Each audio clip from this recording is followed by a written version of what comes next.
So, the plan for today is I suppose I should actually begin by double checking that this is in fact the case. Yes, currently running is Decathlon event number 6, which is just alchemy. Do I need to figure out a sideboard? Is this best of 3 alchemy? This is probably not best of 3 alchemy. 60 card deck.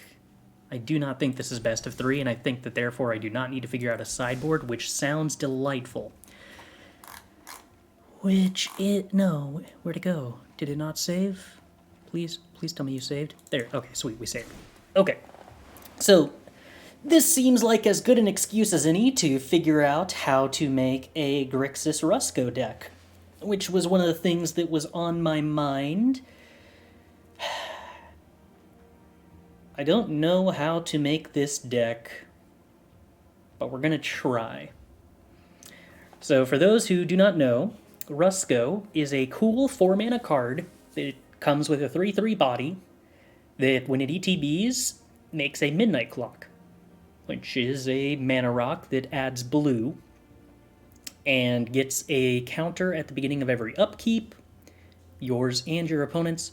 When it gets its 12th counter, you shuffle it and your graveyard into your deck and then draw 7 cards, which is a lot of card advantage. In addition to being mana advantage while it's around, you can also pay 3 mana to put an hour clock on it, which means in the late game, it's a mana sink towards card advantage. All very good stuff. Rusko also gives you an ability that every time you cast a non-creature spell, you put an hour counter on your all clocks, or all midnight clocks, I suppose, not on other clocks if you so happen to have any, and also gains you a life and drains your opponent. So, actually an ability that kind of incentivizes your opponent to use removal spells on it, if they happen to have them, which is a reasonable way to actually get 2 cards out of 1 piece of cardboard. So, I've been looking for a way to make this card good. Mainly the trouble that I've ran into while deck building is that a lot of the things that Rusko feels like it has synergy with all happen to also be 4-drops, which is a little complicated. It seems fun with Displacer Kitten, blinking Rusko and turning that into a Midnight Clock every time you cast a spell. That's a lot of hypothetical card advantage and a lot of mana. If every time you blink Rusko by casting a spell, you get a blue mana, untapped, ready to go. And Displacer Kitten works well with Cyber Siphoner and lots of other 4-drops, but you can only put so many 4-drops in a deck. And in the meantime, I want to add red because Fable of the Mirror Breaker is very good with Cyber Siphoner, which is very good with Displacer Kitten, and Crucias is a busted card that I don't want to not play in any deck in Alchemy at all. So, where do we go from here, I guess? So, Crucias has the interesting ability to hyper-consistently find a small number of the most expensive cards in your deck. And I've put some thought into what I thought would be the most effective top-in to get with Crucias in this style of deck. And I think it's Discover the Formula. And I think I want to get 2 of it. I think that works pretty well with Rusko and Midnight Clock shuffling stuff back into your deck. Maybe, maybe not. It's where I want to start with. It might be that we figure out some more effective card that we'd like to reliably tutor for. Maybe something that actually stabilizes the game rather than a piece of card advantage. Extra turn spell. I don't know that there are any extra turn spells that I really like in Standard. There's Piece It Together, which I've seen other people playing, but I gotta say, unless there's some synergy, I kind of don't see it. If this was an instant, I'd be a lot more interested, because then you could use it as a way to trigger Displacer Kitten to protect stuff, in the sense that it could be Consider, but at Sorcery, it loses out on a lot of that functionality. And, eventually when you cast enough copies of Pieces Together, you get to take 1 extra turn. Maybe that pushes this deck over that 1 extra turn is all it needs to, set up busted Rusko turns.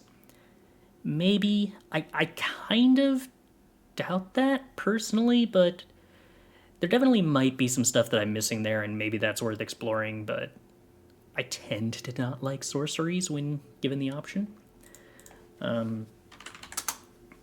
Comparably, if I was going to play card filtration, Seek New Knowledge is a card that I think is really, really, really good and probably underplayed. That I think is pretty good with Discover the Formula and pretty good with Rusko. I think that's where I want to start, but it might be that a deck that gets to play 4 Crucias just doesn't need card filtration like Seek New Knowledge, and I should be trying to maximize having as many 1-drops as possible that are castable with Rusko. Hard to say. I'm not sure if that matters. Only 2 Rusko? Yeah, that's kind of a... I don't like that, because I do want to play more Rusko, but I also have to admit that, like, if we're going to do the Displacer Kitten, Cyber Siphoner, and Rusko things, that's a huge number of 4-drops. So I don't want to overload. It might be that we're better off just not playing the Cyber Siphoner, that maybe that's unnecessary, that we don't need to do the synergy with Fable, and at that point maybe I just cut the Fables, too, and just do Displacer Kitten Rusko stuff. But we'll see. We'll see. Let's see. I do think that I want... I know there is a 3-mana counter spell. Absorb Energy, I think, might have a home in this list as a 2-of. It's a hard counter that you can loop with Cyber Siphoner. And also, if you happen to absorb energy a creature, that makes all of your 4-drops way stronger. So I think that I want to try something there. I also think that I want to try like 2 negates, because I think hard counters that protect Rusko are really good, especially because you're blinking so much stuff with Cyber Siphoner hypothetically in the late game that the mana cost of your hard counters scaling into the late game is very relevant. Like Make Disappear, I don't think is quite as good when you are attempting to use that slot as a recurable hard counter very deep into the game. Also think that hard counters tend to play a little better with Discover the Formula. Let's see. Then from here, I mostly want everything else to be very cheap, efficient removal. You want to cast Siphoner for 2 mana though, right? So it's not really 4. The important thing is that Siphoner is a late game card. It's technically not a spell that costs 2 mana, but it is a spell that you will never play on the first 3 turns. Basically ever. Hypothetically, you could play it on turn 3, but that's generally not going to occur very frequently. And if it does occur, it's usually not good or desirable. So in that sense, Cyber Siphoner is a slot in your deck that is not a spell you can play on curve. And even if it's not technically a 4 mana cost card, it is a 4-drop in the sense that it's occupying that limited number of slots you're allowed to dedicate in a deck to cards that you're not playing on curve. Now, I believe that I want some number of Abrades, some number of Go for the Throats. I am a little worried about the red-black sacrifice deck while playing this list, and especially without Sheoldreds, we have super limited access to life gain, which means we really need to have good access to ways to answer all of their various onboard repeated sources of ping. And Brotherhood's End is sort of one of the directions that I would like to be able to go to fight that, except this deck, because it's reliant on 4-drops that die to Brotherhood's End, I think means we just can't be a Brotherhood's End deck. Hence why I kind of feel like Abrade and Negate are probably required options for this kind of deck. But at the same time, I'd really like spells that could actually gain us life. There's Lonely End, but that's not really terribly reliable in best of one.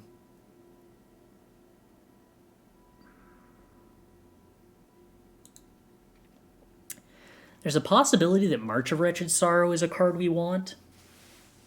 It can be cast for relatively cheap to trigger Displacer Kitten, which isn't terrible.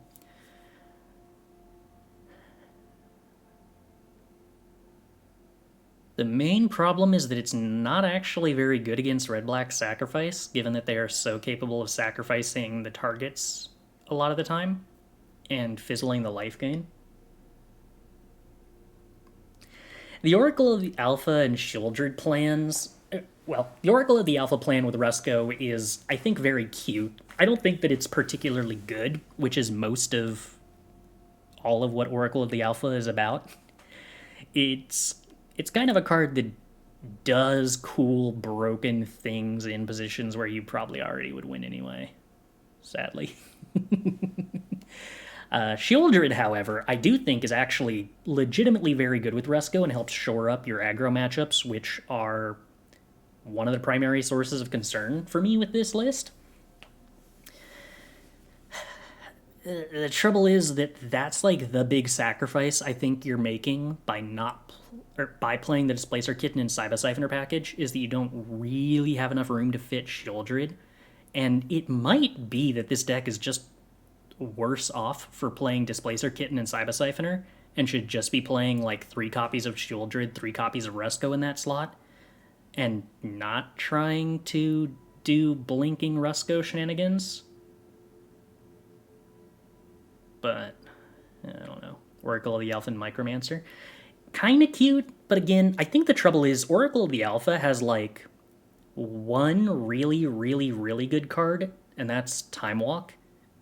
And the rest of them just are kind of medium. Micromancer, if it was able to tutor Time Walk, would be interesting to me, but I don't think tutoring a draw 3, because like Micromancer with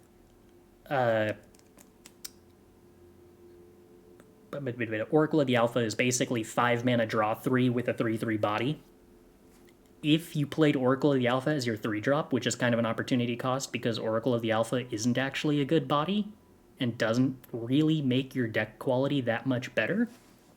So, like, you're basically playing a 5 mana 3/3 draw 3 that isn't reliable because it isn't even that if you didn't commit to playing off curve earlier, which is kind of just pretty dicey, I think. Oh, yeah. Blinking Rusko, very exciting. Much clock card advantage. Very fun. I think for the time being, I'm going to start off with 2 March of Wretched Sorrows and see where that gets us. But I really would like more card advantage. It also occurs to me, I don't think... As much as I like the idea of Seek New Knowledge as a powerful card, I think that Crucias actually kind of eliminates the need for it, and I would prefer to just have cheaper cards that cost 1 mana for comboing with Displacer Kitten and Rusko. So I think I actually just don't use the 2-drop slot for that. And I think we're going to look at what 1-drop options we have. I would normally not be super into Consider, but I do have to consider that maybe that is a reasonable thing with Rusko and Kitten. And Siphoner? On the other hand, maybe I should just be using that spot for Rona's Vortex instead? Rona's Vortex is actually kind of interesting with Discover the Formula and Absorb Energy, since it does reduce the kicker cost. Could hypothetically get this down to a place where it's a 2-mana removal spell. However, unlike Fading Hope, you can't use it to necessarily protect a Displacer Kitten if your opponent fires a removal spell at Kitten and doesn't have any cards in hand. There's the cantrip until eventually Time Walking thing, but I'm not really interested in it as a sorcery, I don't think. If it was instant, I would be much more interested in it because then it could help protect Rusko and Clockmaker. Rusko and Kitten, and also trigger Rusko with the mana you get off Midnight Clock. But as it stands, I think that I would just vastly prefer to have a instant 1-mana spell as opposed to a sorcery speed 1-mana spell.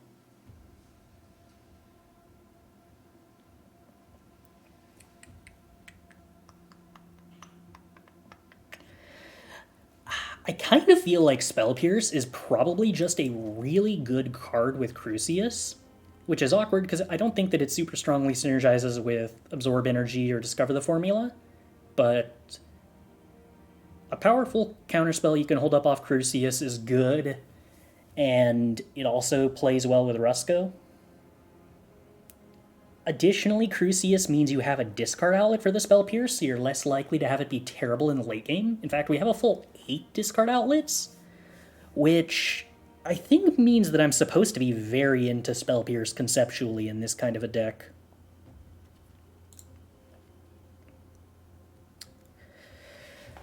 The thing that I'm most afraid of with this list as it stands is probably some combination of Mono Red and Rakdos Sacrifice. What are good 1-mana answers to both of those decks? Cutdown's not terribly great at answering either of those things. Flameblessed Bolt is better. I don't even know if we can actually afford to play that much more removal.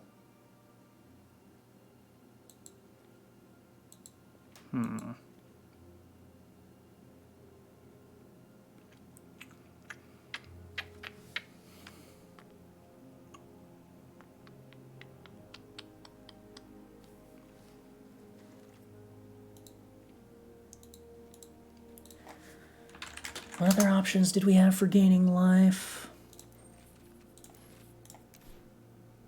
At instant speed. Not a lot, huh? Not a lot. Is Cutdown really worse than Blessed Bolt at the 1-drop? I think that they're largely the same card in that they mostly remove all of the same stuff. Flame-Blessed Bolt, exiling stuff occasionally comes up, mostly against Rakdos Sacrifice. Cutdown's good against Rusko. They play the 1-3 and 2-3 birds. I guess I don't view those decks as meta, to be honest. And I also don't view killing Oracle of the Alpha as actually terribly important.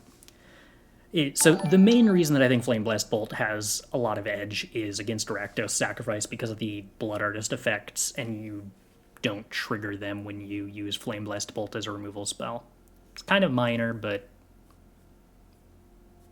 those are matchups where, like, 1 point of life can be the difference.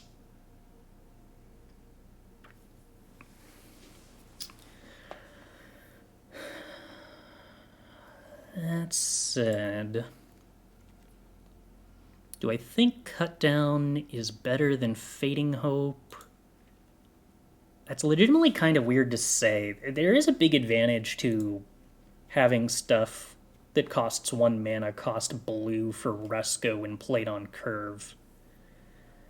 I kind of feel like I want to play 2 Fading Hopes just because the ability to Fading Hope a Rusko off of the Midnight Clock mana feels like it can be very relevant, possibly. And I think that that will come up often enough that I would prefer to have Fading Hope of Arona's Vortex. But I don't think I'm willing to play more than 2 copies of Fading Hope. Especially because I do not think that that card is, like, particularly good against red or Rakdos, which I guess is the same thing as saying that I don't think that it's very good. But I really want to play blue cards.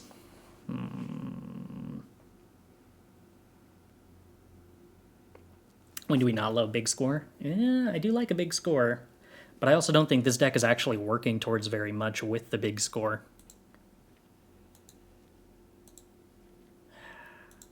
Is it so much to say that I just really want a Cut Down or a Flame Blessed Bolt that costs blue? Because that's really all that I want with this deck.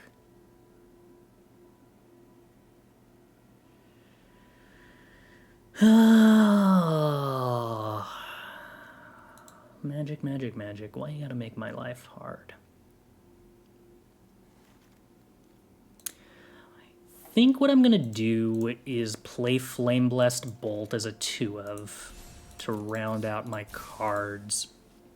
And the reason that I think I'm gonna do that is that we have Abrade, and Flame Blessed Bolt can combo with Abrade to kill a Sheoldred if necessary, which is probably a pretty big deal for us, because Sheoldred threatens to kill us very quickly if there's a Midnight Clock or 2 in play. And also it can hit Planeswalkers, which Cut Down can't. I'm not sure whether there's going to be a real difference between Cut Down and Flame Blessed Bolt as far as how castable the pips are goes, but I think those considerations are enough for me to want Flame Blessed Bolt. I guess it's also worth noting that Flame Blessed Bolt casts Cybersiphon or casts Flame Blessed Bolt kills more things than Cut Down Cybersiphon or Cut Down does. Strangle hits walkers too, but I do not want to play sorceries in a Displacer Kitten deck wherever possible, and I think that by and large, Flame Blessed Bolt is kind of just better than Strangle. Instant speed removal spells being much stronger than sorcery speed removal spells if your objective is to be defensive, since there's a lot of tempo to be gained, especially on the draw, where a deck that is trying to stall the game out is most pressured. The fact that you can Flame Blessed Bolt their 2-drop with your turn 1 mana some of the time is a pretty big difference to, on the draw, Strangle is not actually a 1-mana removal spell. It's a 2-mana removal spell in the sense of what turn you can hold it up. Leer, I think we're mostly rendering Leer kind of irrelevant by virtue of the Displacer Kitten, Cybersiphon, or Rusko game plan. Leer is, in many ways, kind of a mid-range card, because it doesn't play well with counterspells, and its entire purpose is to get you card advantage by recycling your graveyard. And in this case, Displacer Kitten, Cybersiphon, or Rusko, Discover the Formula, and Crucias are all cards that their objective is to get us card advantage that allows us to be a control deck. So we're kind of basically just attempting to play a better Alchemy card advantage package that renders Leer mood. Also, I forget about this constantly, Leer is nerfed in Alchemy because, sure, and basically unplayable because you can't play spells on their turn, which means Leer just doesn't work with removal spells. And then, hence, is just bad. Just very bad, unfortunately. Let's build a mana base.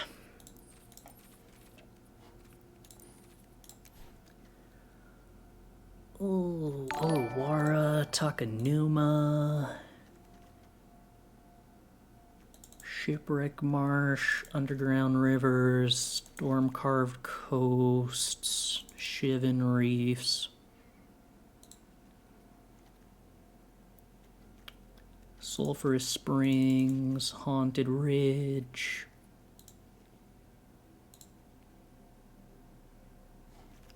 Xander's Lounge, some Forsaken Crossroads,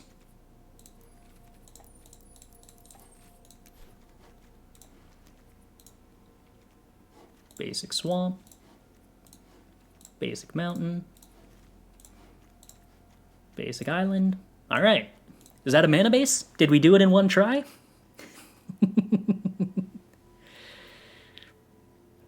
What about Voltaic Surge? You'll be generating treasures you can sack for the 4 damage. Yeah, I mean, that is a pretty good point. I don't know how much to expect that Flame Blessed Bolt being able to exile is real upside, but it is very worth noting that Voltage Surge is fairly hyper-consistent in a deck that has 4 Fable and 4 Crucias. Not as consistent as it would be in a deck that actually gets to play Blood Artist, but pretty consistent. Do I truly believe... You know what? Killing opposing Crucias is probably so important that Flame Blessed Bolt just occasionally being able to do that, or occasionally not being able to do that when Voltage Surge can, is probably enough of a reason to play it, even though I really want to improve my matchup against Red-Black Sack wherever I can. But we probably have to concede that Voltage Surge is just the better option, alas. The Alchemy nerfs turn out to be very weird because it seems like they just didn't end up trying to make the format actually more balanced overall, like the whole Alchemy-only cards just invalidate the whole nerf and buff side of the Alchemy idea. Kind of. I do think that it's worth noting that the weirdness of the Leer nerf is mostly a artifact of back when they were attempting to nerf the blue-red Alrund's Epiphany deck, which now seems silly because that deck rotated, and the Leer nerfs are mostly just a relic of that time period that's no longer relevant to the current standard. But, yeah, it does look weird. Okay, let's see. Mana base-wise, does this make sense? How many tap lands on the first couple of turns do we have? We have a lot. 6, 10. 10 untap lands on the first 2 turns is probably a pain. 13 if we're on the draw, which is still not great. And this is also too many pain lands, which means that if I want to play more untap lands, I'm mostly cutting dual lands for... Not dual lands. I think I should probably cut Shipwreck Marsh for an island and a swamp. I don't think that I want to go above 6 pain lands in this deck. I think that it's really important that I have access to untapped red on turn 3 highly consistently, and I think that I'm more interested in having access to untapped blue mana and black mana early on. Voltage Surge probably actually doesn't make that necessarily true in regards to the black mana. If anything, I think it's a little awkward because I actually would prefer to play Cut Down over Voltage Surge strictly for the purpose of being able to maximize my mana being untapped on turn 1 and turn 2 for casting removal and interaction. And then have my red mana mostly coming into play untapped on turn 3, but I kind of just have to play Abrade because it's the removal spell that answers Oni Cult Anvil, and I don't have enough other ways to do that.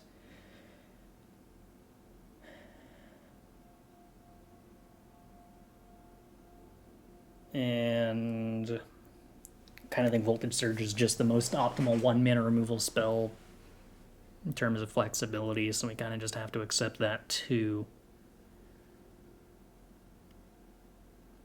Seems like your 1 to 2 drop spells mean the lands coming to play tapped on turn 1 isn't that much of a problem, usually on turn 2 more of a problem. Yeah. Oh, I guess I can probably actually play more Underground Rivers and fewer of the other pain lands. Given that I've got Stormcarved Coasts and Haunted Ridge as a primary source of red lands. And then Underground River on turn 1 and 2 gives us a lot more consistent access to all of these other spells if we need it. This means if I play any of my tap lands on turn 1, I will fairly consistently have access to every 2-mana spell without needing to use Pain. This is at its worst if trying to hold up Voltage Surge on 1, which is probably bad against red. We're basically incapable of playing Voltage Surge on turn 1. Am I okay with that? That's a really strong reason to make Voltage Surge cut down. Is it just Mire of Chris's recent deck name's been a lot more middle school humor? I couldn't possibly know what you're talking about.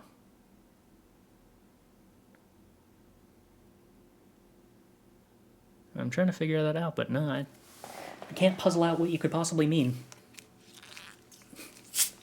I tried really hard to hold a straight face, and I made it through most of it.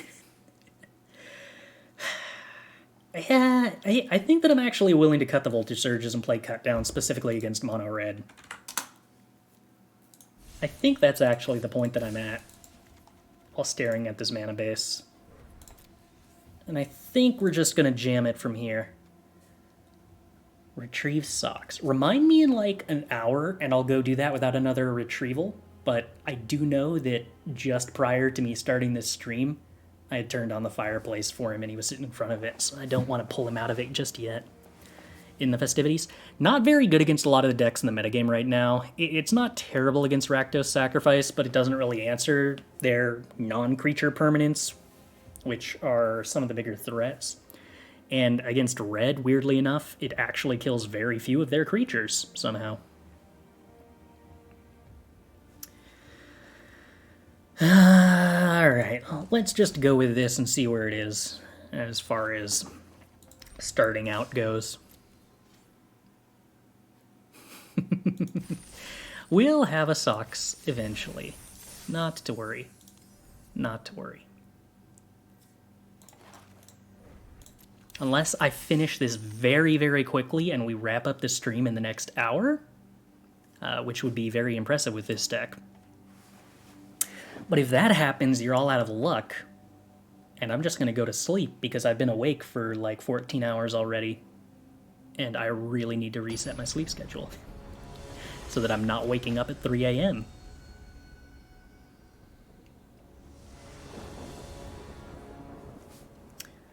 Alright, let's see here. I am super willing to keep this because we are on the play, and I can have turn to Abrade. Turn to Abrade feels very important against Tiefling Outcasts. I like this curve of setting up Crucias, holding up Spell Pierce to protect our Crucias against Mono Red. That sounds quite appealing.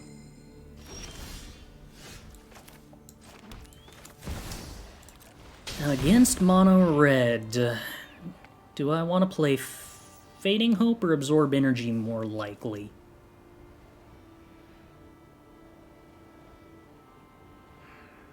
Which is to say, I'm going to discard one of those two to Crucias and get a more expensive card, so which one is it going to be? I think we're more likely to get use out of Fading Hope, so I think I discard Absorb Energy. Discover the Formula was not the card that I really wanted against Mono Red, but we might be able to make some use out of it, especially if our Crucias sticks around. Molten Impact? No. Spell Pierce already showing some utility. The attack with Outcasts. Yeah, so am I willing to trade Crucias for a 1-mana burn spell? I probably lose the game if they have the 1-mana burn spell, but I also think that I probably lose the game if I just let them do 1 damage to me and then play Outcasts. Is that true? Do I think that's true? It might not be true. To discover the formula really changes the context. I would make this block in a heartbeat, I think, if I had a 4-drop in hand. But as it stands, I kind of need the mana from Crucias to resolve the Discover the Formula.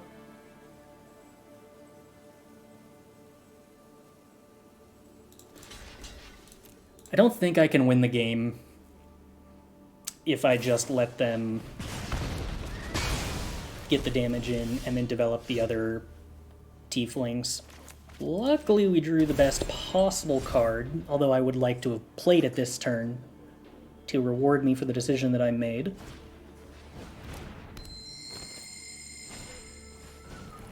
Yeah, a lot of tieflings.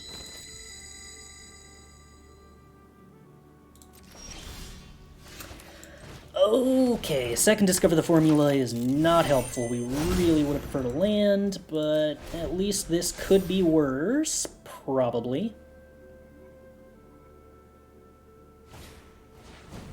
Molten Impact.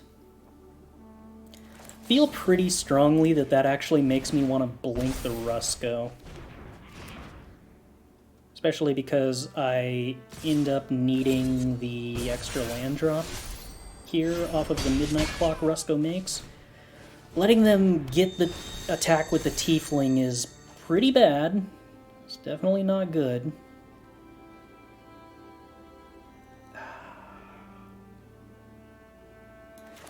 Yeah, but Crucias is better than the Rusko. And I really want to discard one of these Discover the Formulas to get a cheaper spell. Hopefully it ends up being a spell and not a land. Less than desirable. We're going to take a lot of damage here.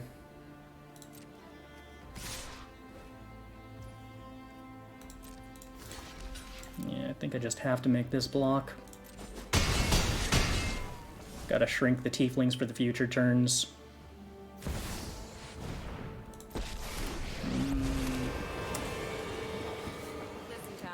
Such precious life total problems. Really need some more removal spells here. Yeah, land doesn't do it.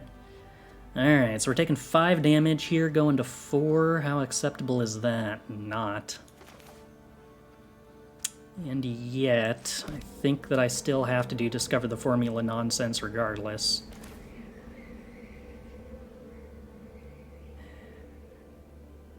Might as well sorcery speed it. I don't think the opponent's going to play around much regardless. Alright, well, we get to have an Abrade for the Tiefling outcasts if needs be.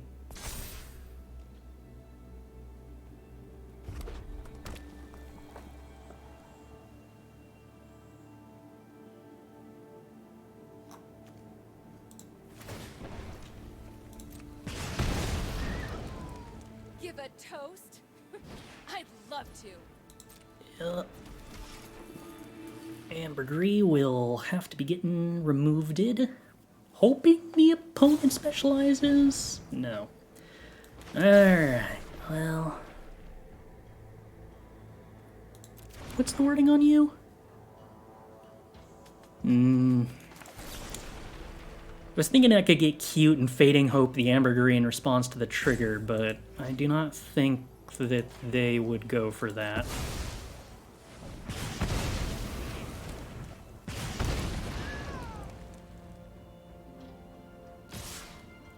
Down to 2.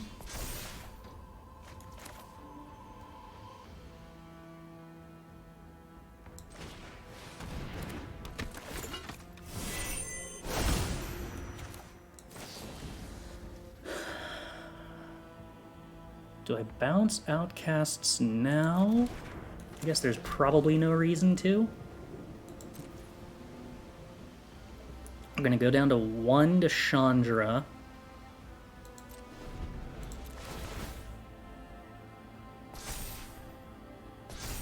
We are representing gaining 2 life between the Fading Hope and the Absorb Energy.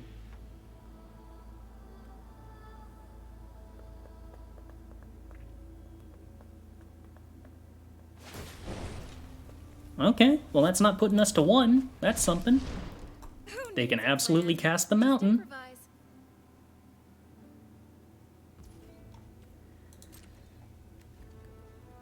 Combat, opponent want to attack with the Tiefling Outcast? It's technically lethal!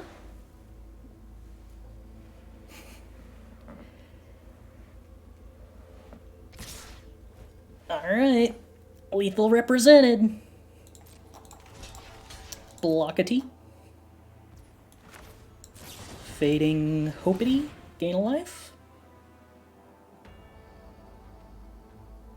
Please don't have 2 burn spells to go face.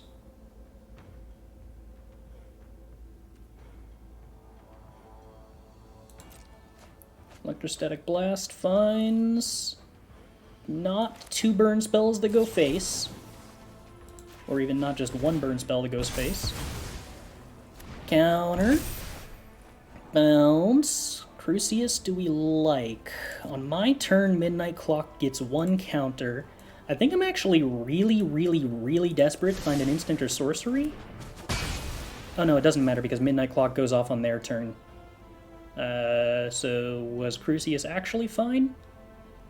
I think we'd actually prefer to draw an untapped land more than anything else.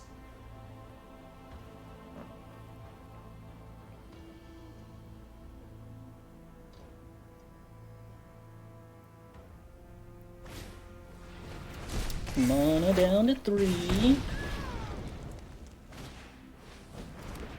Tiefling, not immediate damage. Clocks grow.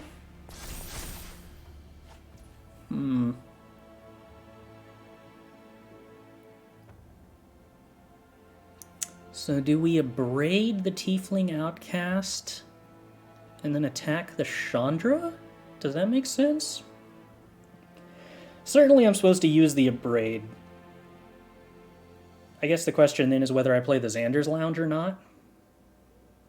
It removes 1 land from the deck, but means that I can't play an untapped land. I think I will probably have enough mana that I could play the Xander's Lounge.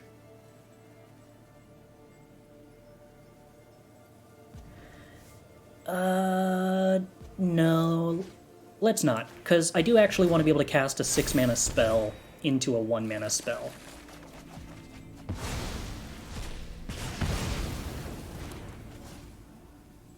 Okay. So 3 mana, 3 mana. I can afford to play a tap land here. So let's go ahead and play Crossroads and Scry. Cut down. Do I like that? I think I like anything that's an instant or sorcery right now. Maybe I don't like Cut Down because it's bad against burn spells, top decked. It is actually pretty awkward that if my opponent casts a burn spell at my face that would kill me here, I do have to kill my Rusko to gain a life.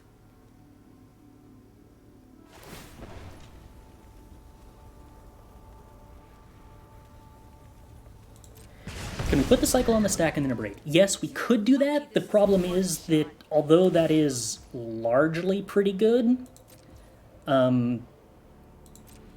it does reduce the amount of mana we have to use post-wheel, and I think that I care about the amount of mana that I have post-wheel too much to decide that I will basically draw 1 more card when I'm already drawing 7. Cut down's bad against not having a valid target. Well, the Kimono's going to flip by the time we draw the cut down, which does mean a guaranteed target of sorts. But yeah, that definitely kind of overlaps with the Abrade.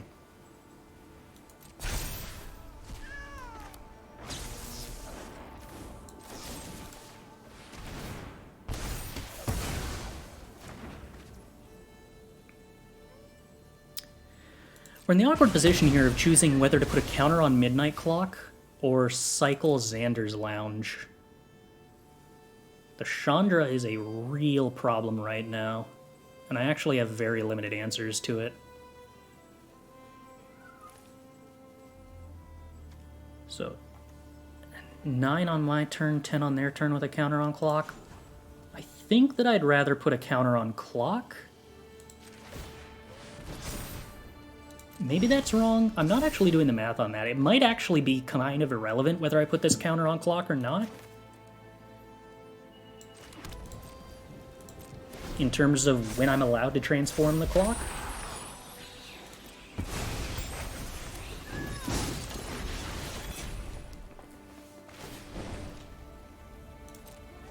I really love my opponent not doing 1 damage to me with Chandra in these positions.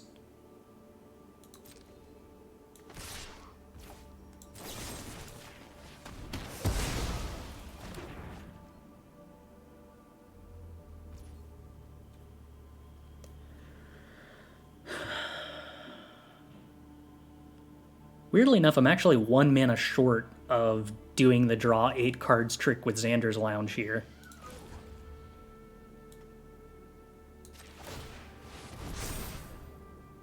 I don't believe there's any advantage to me choosing to put the counter on clock now. So I think that I just let it naturally happen. That way I can actually use the 1 mana from clock after we draw 7.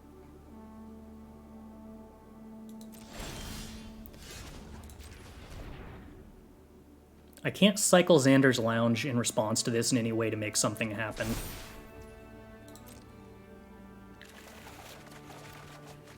Alright, some real magic cards. Oh, Cyber Siphoner has very bad synergy with Midnight Clock, huh?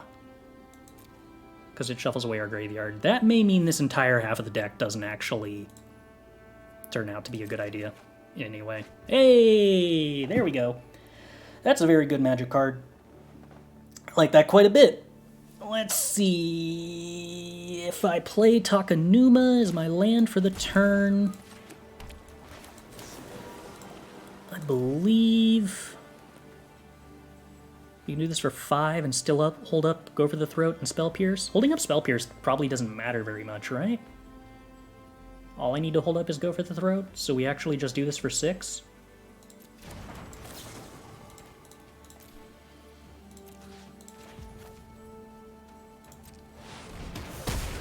I feel relatively stable now. More comfortable shoes. Hey, never on curve. Thanks for the raid. Welcome, folks. You join us playing Grixis control nonsense in the Alchemy Best of 1 Mono Red World. How did your stream go?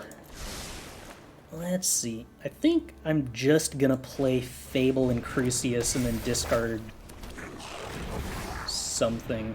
I don't know what. I actually do kind of want most of these cards. It's probably Spell Pierce. Spell Pierce probably not very useful here. We'll get a more expensive card than Spell Pierce. I got enough blockers that I'm not like hyper worried about Traumatic Prank. They've got a lot of mana. Abrade. Yes, yes, yes.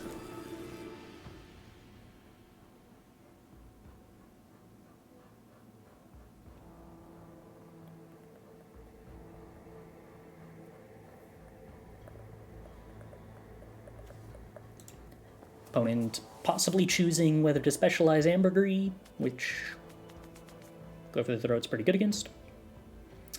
Ooh. I could even play Cyber Siphoner after casting Go for the Throat to make the most efficient use of my mana. Yeah, okay. Oh. I wonder if this is the point at which the opponent concedes. I would love to get March of Wretched Sorrow back. Do I want to discard any cards? Nah, I'm good. Would love to play Displacer Kitten to blink this Cyber Siphoner with all the March of Wretched Sorrows that I'm about to cast. I believe we have, as the children say, turned the corner. Oh hey, that's another Rusko. Delightful. Oh, okay. You're gonna make me click stuff really fast, opponent?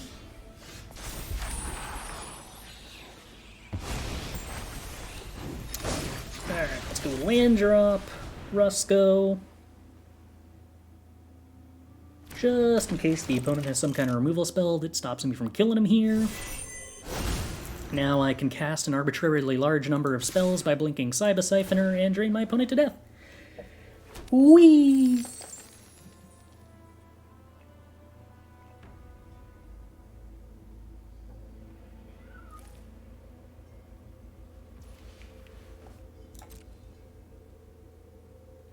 I'm still kind of deeply skeptical of Cyber Siphoner not synergizing with Clock, but maybe that's like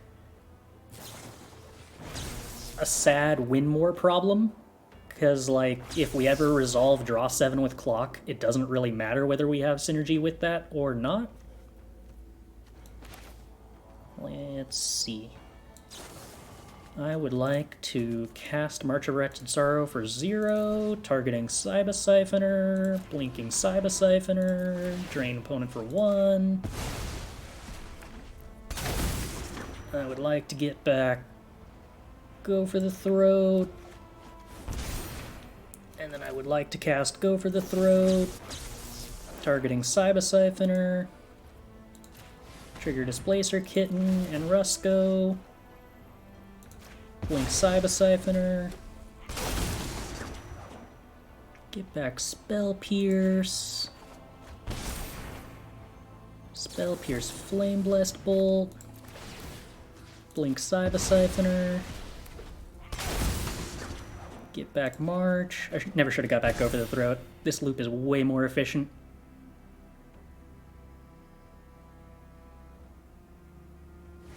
Opponent pays 2. Like to March of Wretched Sorrow my Cyber Siphoner for 0. Link the Cyber Siphoner.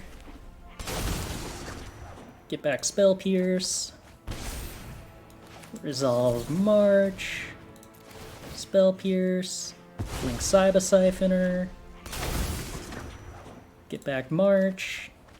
Drain the opponent for 1. Opponent pays 2. March my Cyber Siphoner. Drain the opponent for 1. Blink the Cyber Siphoner. Get back Spell Pierce. Spell Pierce the Flame Blessed Bolt. Blink Cyber Siphoner. Get back March. And we'll march the Cyber Siphoner for lethal. Link the Cyber Siphoner. Get back Spell Pierce.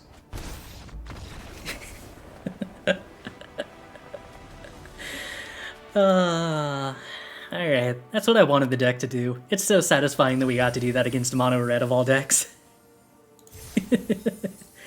Kudos to the opponent for being a good sport and sticking that out.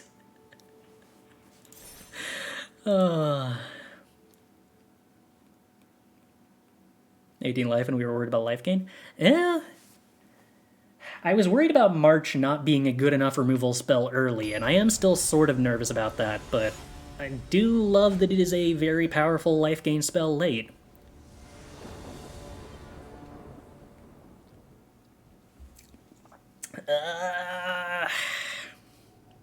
Alright, so no black mana is a concern.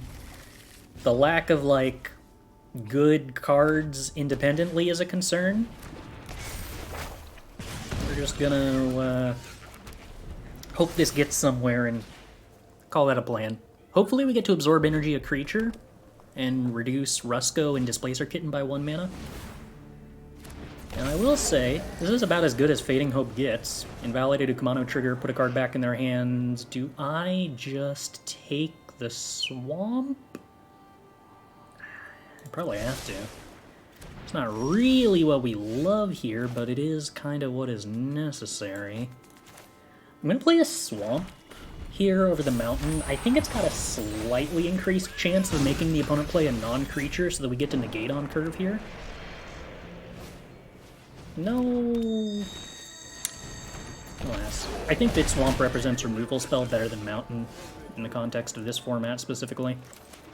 But as it is, I think the lack of interaction on 2 against Mono Red means we lose. Because I very much doubt the opponent's about to play a big, expensive creature. They might play a cheap creature and then hopefully have nothing else.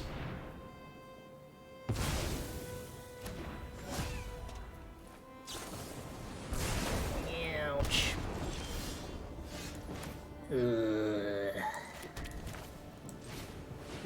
Alright. Time to find out how punished we are for putting Negate in our deck. Not immediately punished.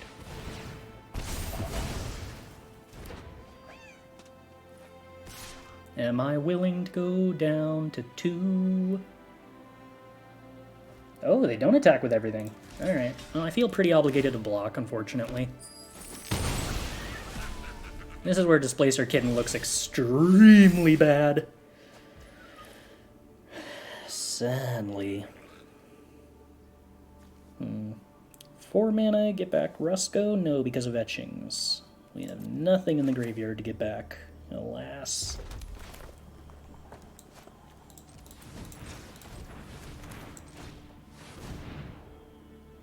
Well, the good news is Kitten blocks outcasts. That's sort of something.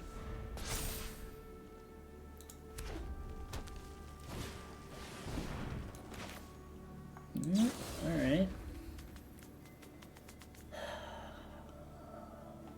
How much do you cost? 2. So if they use the treasure, they can replay etchings anyway. Which means I take the same amount of damage whether I blink etchings or not. Oh, no. I can block Tiefling Outcasts, so I super am supposed to bounce the etchings. I forgot I was saving the Displacer Kitten here.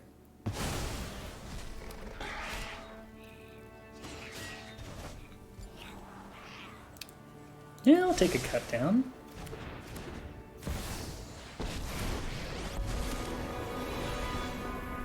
Yep, I'm basically a professional at saving Innistrad by now.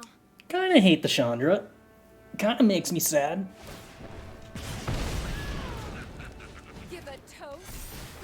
I'd love to. I kinda don't like this at all. This is fine. Everything is fine. Oh, that's interesting. Am I allowed to blink Midnight Clock? I am. If you put the 12th counter on Midnight Clock, trigger the ability, and then blink the Midnight Clock in response to the ability, you get a new Midnight Clock and still get to draw 7. Cool.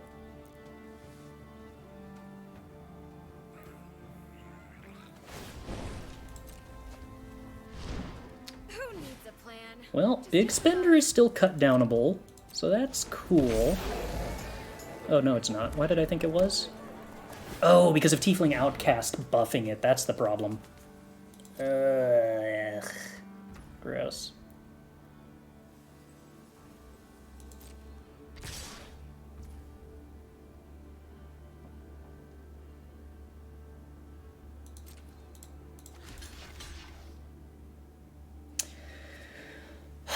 Should I let Displacer Kitten die and trade off with the Big Spender?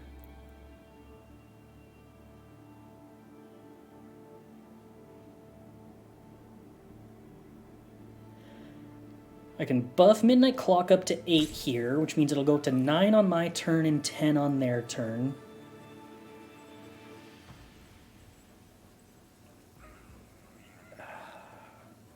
Leaving them the Big Spender means they get another Big Spender triggered next turn. But keeping the Displacer Kitten around is so good if I draw exactly a whatchamaname-it.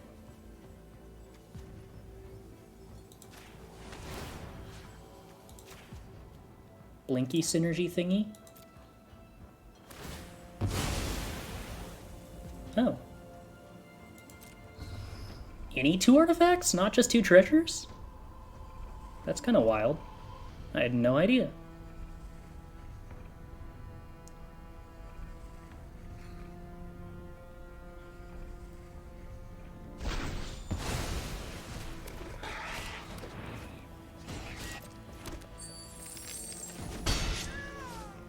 Down to 3. Opponent draws a card. Okay.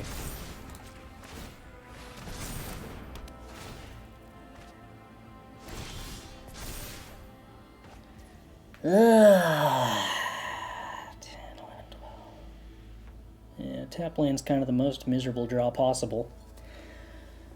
Do I want to cycle that?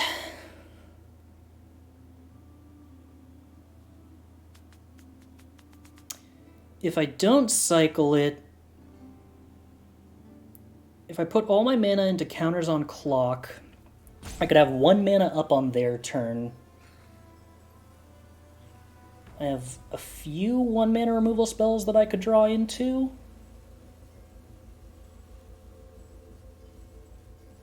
That's probably the correct play, isn't it?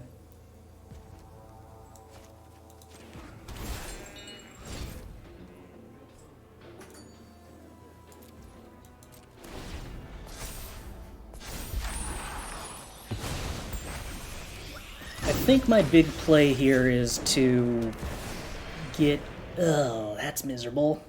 The Black March plus a bunch of cards to exile to it. Yeah, those. If I hit Cut Down, do I have any blocks that actually work here? Assuming that I don't hit March. Block Big Spender, cut down Bloodthirsty Adversary, now. Still take 3, so it has to be March. Is there any reason to ever do this now then? I don't think so. Want to wait and see what they target. They target Lightning Strike and that goes face. That definitely makes my life harder.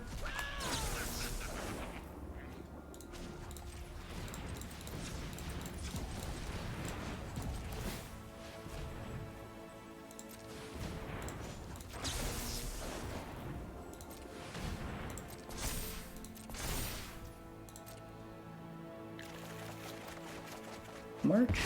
Nope. Ah. Enough black cards that we would have gained 4 life. So net been at 4. Killed Bloodthirsty Adversary. They hadn't upticked the Chandra yet, right? So block here, take 3 plus 1 would have been exactly lethal if one of these non-Crucias cards had been a March.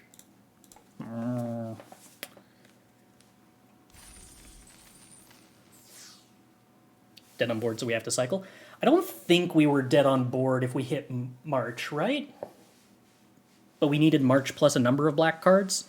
I don't think there was much we could draw into with a cycle that would have been relevant there, though.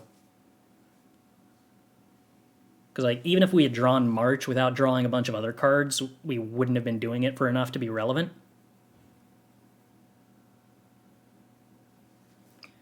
I've been keeping up with the 1 leaks. Yes, although I've been avoiding talking about it on stream to respect the people who want to go in with no story spoilers. But as somebody who professionally and competitively is required to keep abreast of them, I have been doing so. That's not acceptable. This is also pretty not great, but okay, I guess. I don't really need more than 1 red, so I can get rid of the Stormcarved Coast, I think.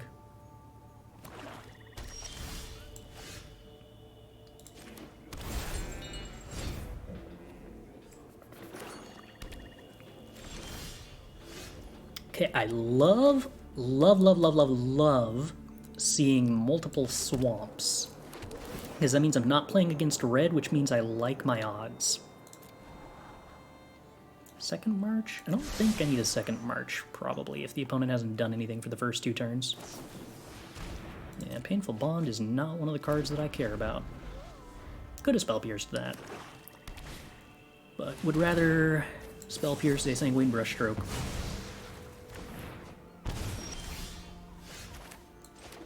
Okay, no pieces of card advantage.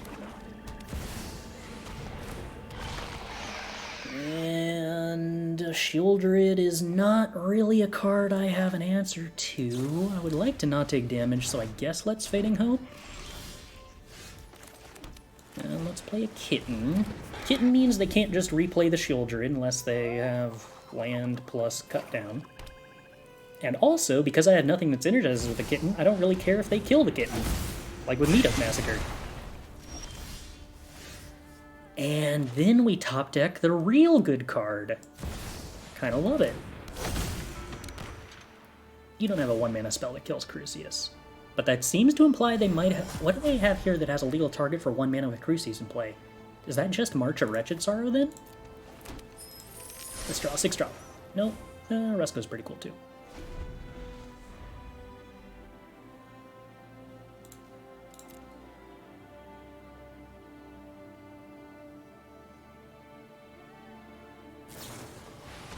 It was March of Wretched Sorrow.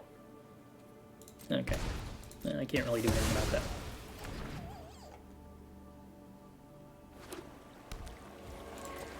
This position feels mostly fine, because I'm going to get to play Rusko. Other than the part where I'm going to have this Midnight Clock in play against Sheoldred and figure out how to manage that. But I mean, Midnight Clock's a pretty broken Magic card, so we'll probably manage. Worst case scenario, I am allowed to March a Wretched Sorrow for 5. Please don't kill my Rusko, I want to put counters on my clock. Well, that's not killing the Rusko. Fine by me. It is, however, pretty annoying. Oh no, Tenacious Underdog with Painful Bond is a very painful non-bow. Oh my. I probably ought to just kill this Underdog now. I want to use my mana efficiently at a point in time where it's putting counters on clock.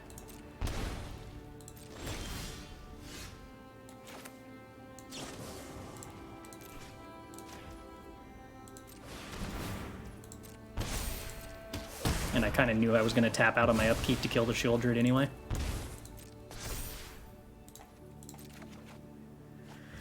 Well, Negate. That'll be very good if the opponent doesn't top deck a removal spell for Rusko. Specifically right now.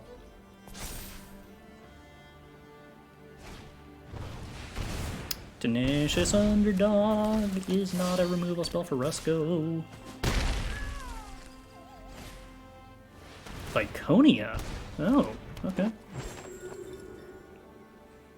I guess the Meathook Massacre probably was a sign that they are slightly more mid-rangey than being a mono-black aggro list. Gonna like taking 2 damage to see your next card before killing Sheoldred.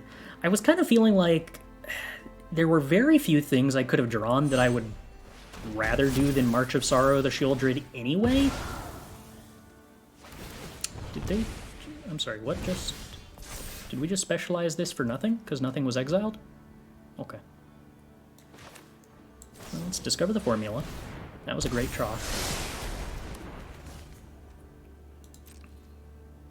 But if it was Go for the Throat, were we really not going to March anyway? Because if we draw Go for the Throat and kill the Sheoldred, then we have March in hand. And wouldn't I rather use my mana efficiently by gaining a bunch of life against Sheoldred and have Go for the Throat for every other target? Like, I want to cast March for the largest amount of mana possible, right? Absolutely not. You should have had that last turn if you really wanted to resolve an opponent.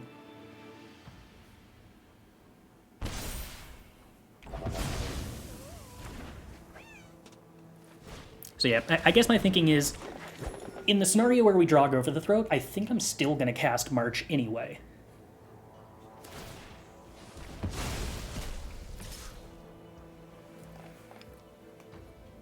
No blocks.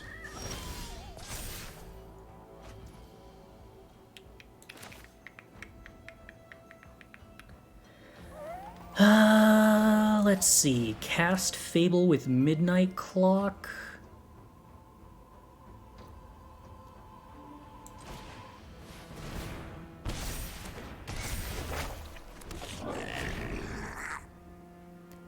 Then oh, we're done. Cool. Thank you for not making me figure out how to sequence my plays with this Midnight Clock opponent. That would have been really complicated.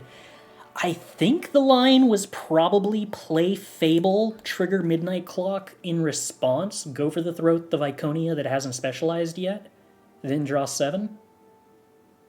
I think that was the line. I'd be tapped out, but I could still make a land drop, and I don't think being tapped out against my empty-handed opponent while I'm at 21 life and have a better board position really matters. They had 2 Viconia and didn't want to run into the Legend rule, yes, except I feel like they just... Playing the second Viconia out sooner was less important than getting to draw 2 cards with Viconia, which is what would happen if they had waited. What are we trying to do with Kitty?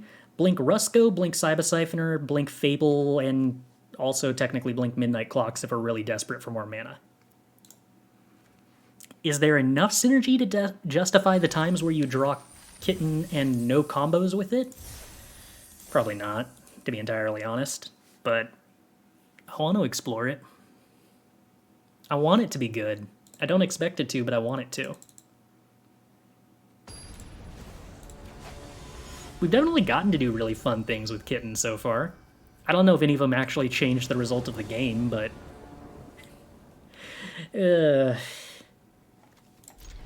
I'll believe. I definitely believe we can't play more than 2 copies of this card. I am pretty confident of that, at the bare minimum. Huh. Alright. So if we top deck a 3-drop, holding up this Go for the Throat is going to be regrettable. I probably shouldn't have held up the Go for the Throat / Negate. I probably should have just played the Xander's Lounge and held up the Fading Hope. Alright. Not punished by drawing a good card. I kind of wish I was punished by drawing a good card, though. Because then I would still have the good card in hand.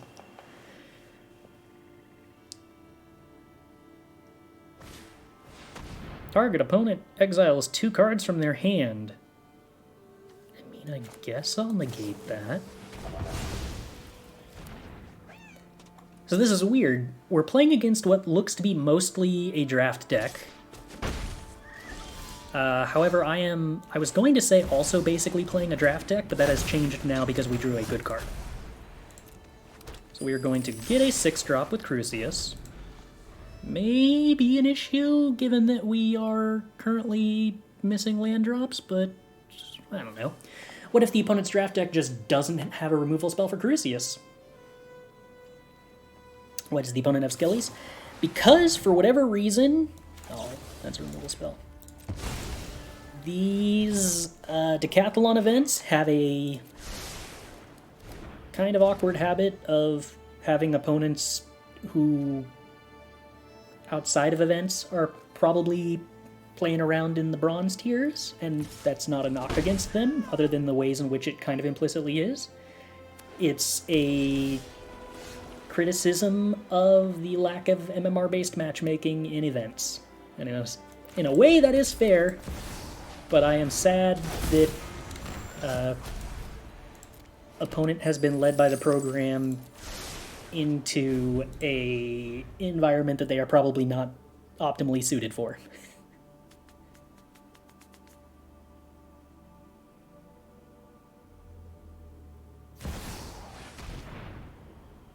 Well, Sheoldred's killable to Go for the Throat. Alright. Opponent's deck is now considerably better than a draft deck. I mean, granted, some draft decks have Sheoldred, but a great many draft decks are worse than decks that include 1 copy of Sheoldred. Let's go ahead and prepare to resolve Discover the Formula, because that is generally good. Do you think it's a synergy that Crucias allows you to discard all your lands to get non-lands that you can then make cheaper with Discover the Formula?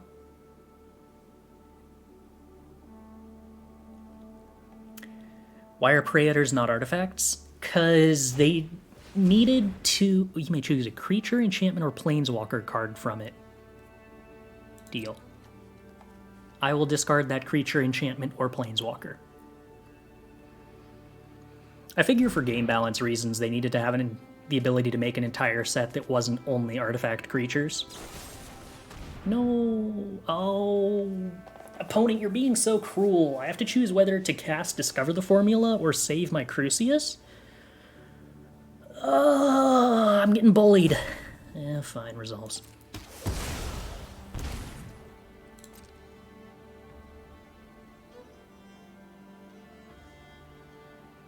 It's so weird that MTG bot for Explain Toxic now actually has a magic keyword instead of just explaining it's what happens when your MTGO opponents miss too many land drops in their deck that they only put 12 lands in. But time marches on. Yay! Rewarded! What are we supposed to discard here? It's probably the Spell Pierce, because even though the Spell Pierce costs 1 less to cast, that's probably not terribly beneficial. And we've already got a Negate anyway. Toxics is like Infect without the Wither, and also 2 whole Sheoldreds. Dang. What was that? And also, I believe, is Toxic a triggered ability rather than a replacement effect? Or not? Oh yeah, and also the Toxic does not necessarily equal the creature's power, which makes it safer to print alongside spells like Giant Growth, without being quite as silly. Set an upkeep stop. I believe I'm just gonna go get a removal spell for Sheoldred because I don't like the idea of losing any life. Or I could get Discover the Formula, though. I should be responsible. You know what? When has responsibility ever actually paid off?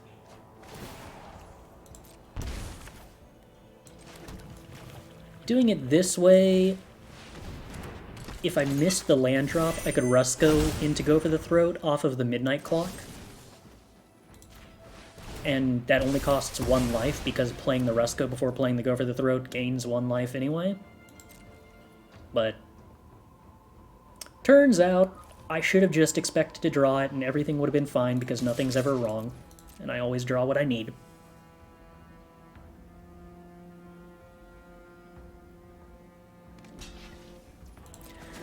And now we have a pretty good board backed up by Negate. Oh, and I get rid of a card? I guess I'll get rid of Abrade and get a more expensive card instead, why not? I don't think we're going to top deck either of our 2 Displacer Kittens at this point, unfortunately, given that both of the Displacer Kittens are in the graveyard.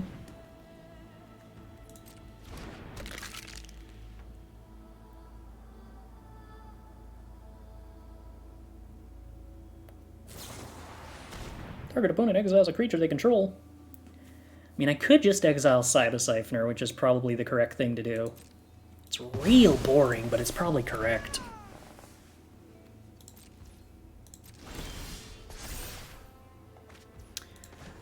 Let's tap a clock, play a Fable, put a counter on clock.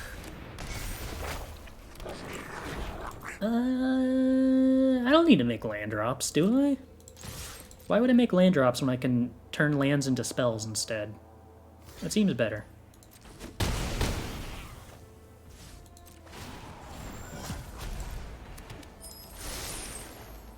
Spell Pierce is technically more of a card than a land, I guess. Probably not, because I could have Takenuma back a Displacer Kitten. Oh well. Let's see. Midnight Clock, activate. Midnight Clock, activate. Cybosiphoner. I guess I don't really need Spell Pierce right now. Guess I don't really need this land right now. Oh, wait. Do we have a lethal here? I think we probably have lethal here somehow. Let's figure this out. Now, I could definitely do a better version of lethal than this, but I'm pretty sure optimal lethal involves casting Discover the Formula.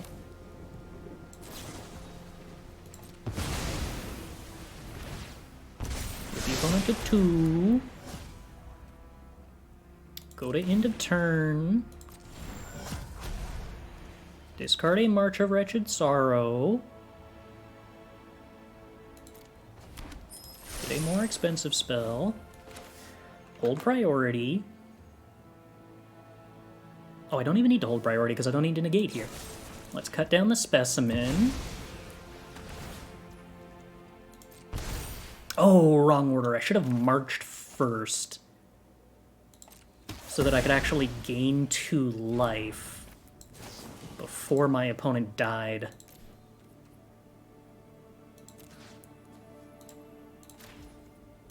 That way I would have ended the game with more than 20 life.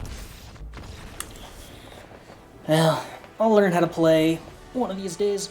Wasn't March Negate Pierce lethal? Yeah, this was also guaranteed lethal, though.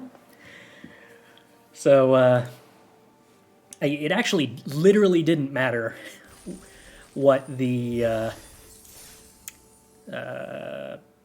6-drop spell, whose name I can definitely remember, hit, because the other 2 cards we had in hand were going to be castable regardless. Discovered the formula involved doing math, though. I knew the math all ended up in the same place.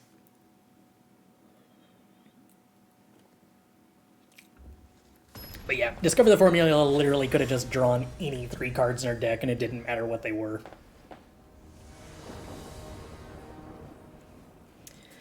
We go first. We have Fable of the Mirror Breaker on 3, which means we are obliged to keep.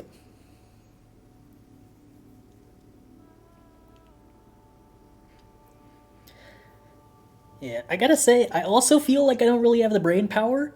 I keep realizing I'm talking and saying things, and then I'll realize, like, I've been doing that for the last hour and a half, and it's really making me realize that this whole having been awake since 2 a.m. thing is a level of sleep deprivation that I am not accustomed to streaming with. And wow, I think I feel kind of loopy about that. But also, I don't know, we're not losing games of Magic yet, so can't be that bad. No! Don't counter my Fable of the Mirror Breaker, opponent. That's really unacceptable. I don't even get to punish them by top-decking another one? This doesn't feel like this is how Magic is supposed to work. Wow. This is downright unfair.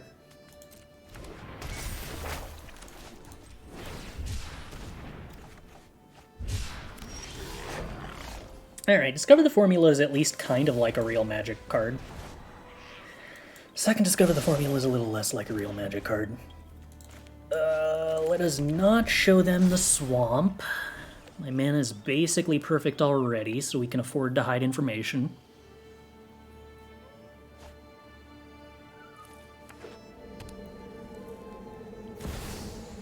No, stop playing good cards, opponent. That's really, really busted. You're not supposed to draw more good cards than I can. Less? Less? Huh. Okay. Well, regrettably, I would love to play Crucias, but the opponent is way too likely to just have an instant speed removal spell here. I think that it's just overall much, much better that I attempt to kill the Crucias on their turn, which maybe gets a counterspell out of their hand, which makes us more likely to resolve the Discover the Formula.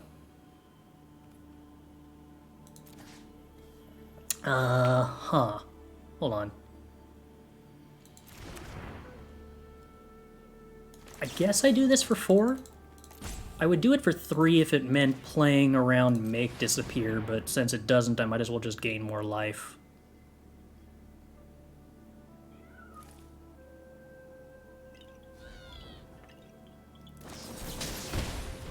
Yeah. So then the hope is that the opponent doesn't have a second counter spell for Discover the Formula.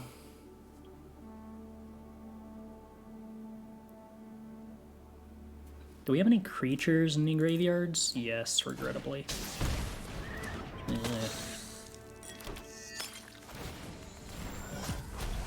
Gosh, Crucias is busted.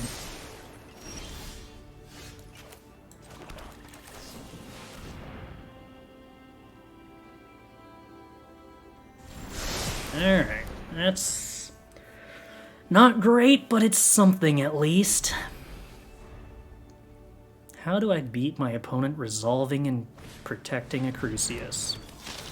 And this kills the Displacer Kitten. That's acceptable-ish. This kills the... which card am I willing to discard here? Absorb Energy or Crucias when they copy with Reflection? Ooh, waiting until my draw step. Very sketchy, I think. They might just be waiting to see what they get off Crucias before electing to use the Reflection.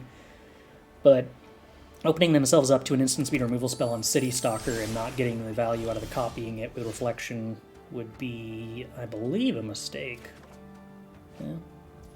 Unable to punish them. Wow, they actually let me pass? Okay. Land drop, Crucias.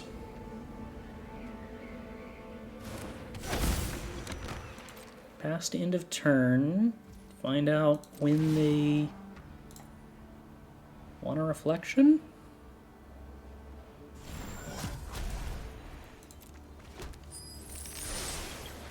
Siphoner, huh? Oh, that's definitely awkward with a City Stalker. But I have no reason to do anything now. Probably have to Siphoner in response to the City Stalker. This would actually be really cool if I was allowed to discard the Absorb Energy in response here. I could Siphoner March.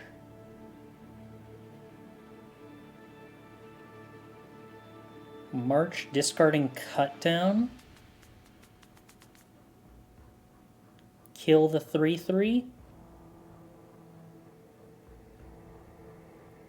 Not really good. I could Siphoner Fading Hope.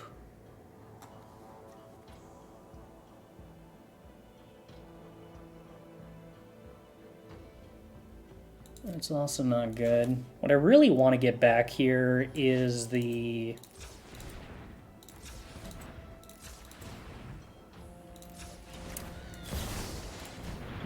discover the formula, but I cannot.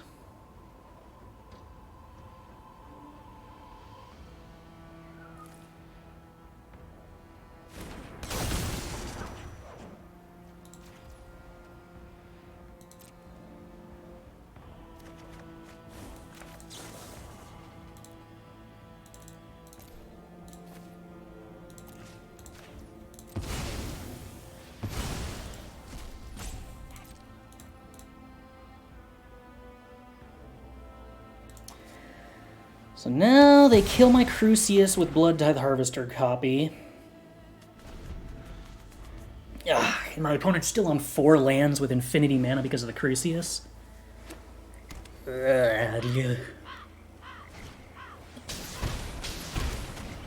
My opponent having good cards when I didn't is very difficult to handle. So we're going down to 4 here. What can we draw that's relevant? Not a lot. This is perhaps one of the definite downsides of the deck, is that most of our good cards that are supposed to be card advantage are not actually good come from behind, recovers, stalled out board states cards.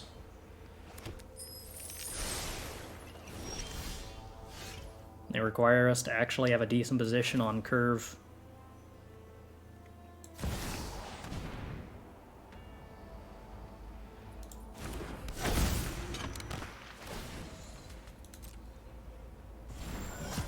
It's kind of amazing that I got completely destroyed this game by 1 copy of Duress, of all things. Nope. Alright. How did we get so behind on cards? Opponent had Crucias. And Crucias is pretty absurd card advantage, because they just got to turn every land into real spells, and hung out on 4 lands for the entire game. Whereas we made like 7 land drops.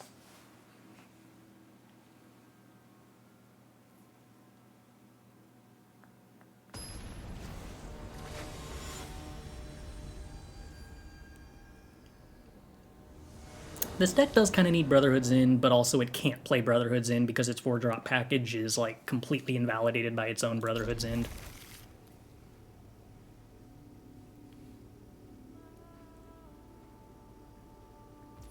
Which, if anything, is probably kind of a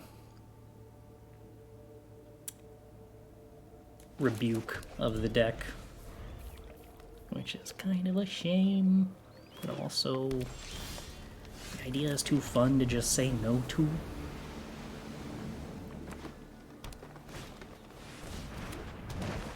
Passing instep was bad?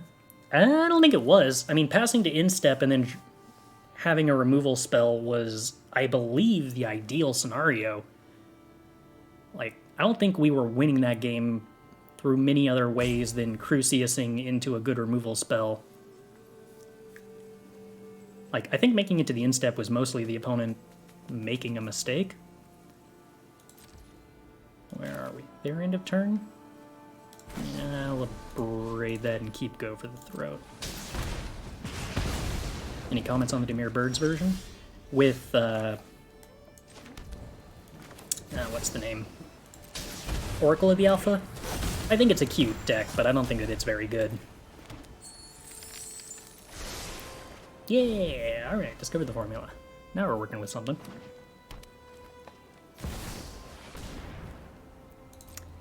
Jugan Defends the Temple is not a good card against Fading Hope.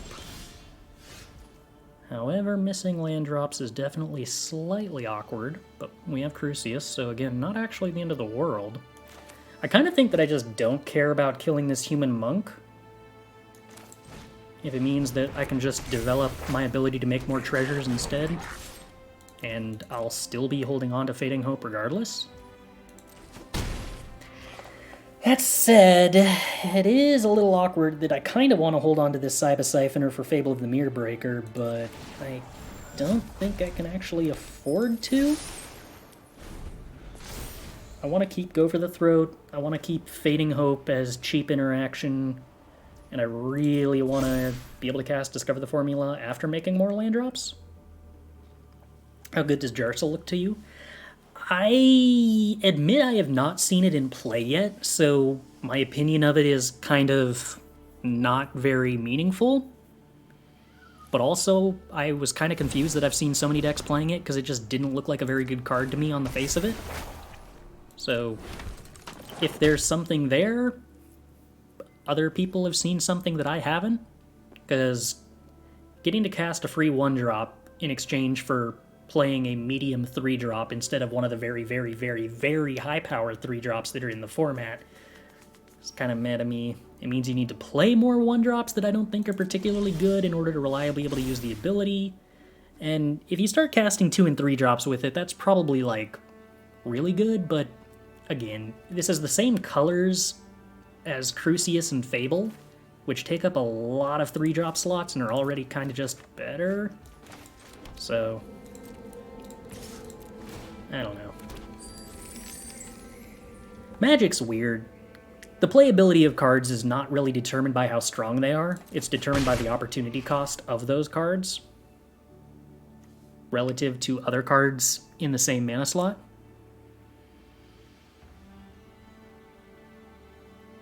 It's insane if no one kills it, but people kill it. Yeah, but like, in that sense, Crucias is more insane if people don't kill it, and people kill it. And the existence of Crucias means people are already warping their deck around killing 3-drop 3/3s.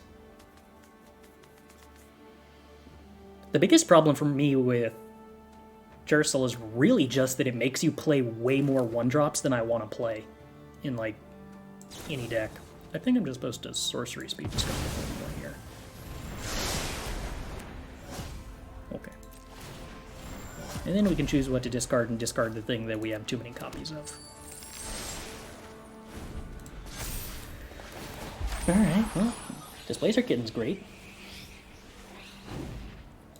How many's enough? 12? I don't know, probably like 8's the minimum. And it needs to be 1-drops that go into the graveyard, so you can't just play an aggressive deck with 1-drop creatures necessarily.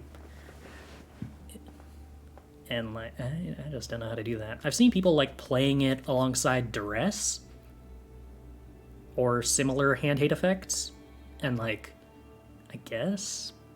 But then you're playing 2 cards that aren't super great independently instead of just playing good cards, which, I don't know. I'd rather just play good cards.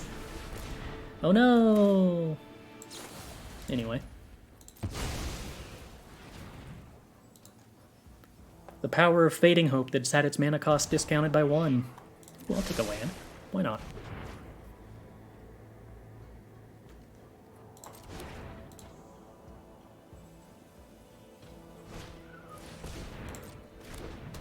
More mana dorks for the opponent.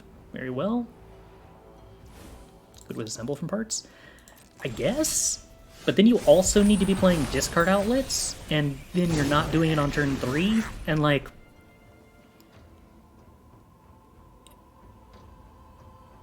Are you not playing 4 Crucias and 4 Reflections first to go with Assemble from Parts? Which means like the Jarsoul is your backup 3-drop? I don't know if you need that.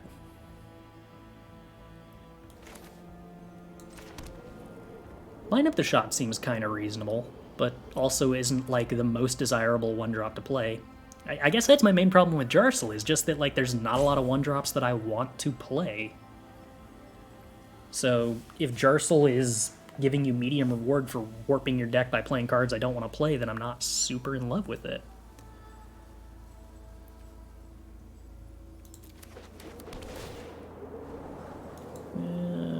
Really need Spell Pierce. I probably also don't really need Discover the Formula here, so I kind of think I just play a bunch of Fables. And then, I don't know, discard Kitten, get something cheaper, because we have to be cognizant of the fact that there is nothing more expensive than Kitten in our deck, having found both Discover the Formulas already.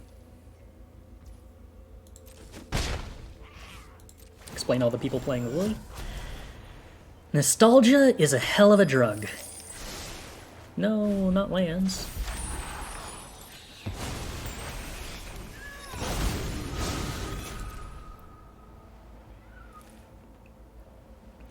Maybe we should go really, really, really, really deep and play Line Up the Shot with Rusko, because Line Up the Shot is 2 Rusko triggers. That's totally a thing, right?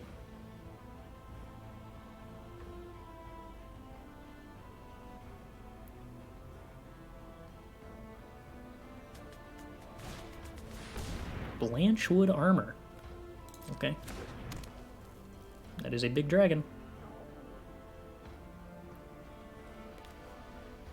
I should have removed the dragon in response to that so the Caryatid couldn't make 2 mana, huh? I don't know, maybe they'll play another bite.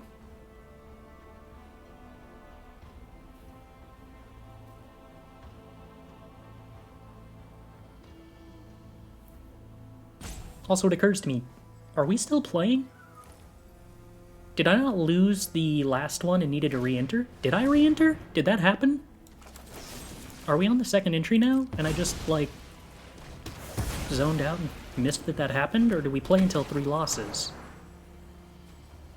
Just 3 losses? Okay, yeah. Well, I completely missed that. Alright, let's see. Discard 2 lands? Why not? Discard 1 Crucias, try to hit a land? Why not? Fable?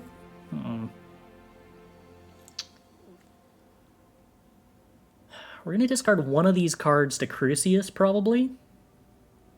No, maybe not. Maybe we'll discard one of the cards we hit with Crucias. I'm trying to decide if waiting to discover until after the Crucias trigger is better or worse. And I think I don't know, but also, Let's attack with everybody here. Make some treasures. Go for the Throat, the Augur.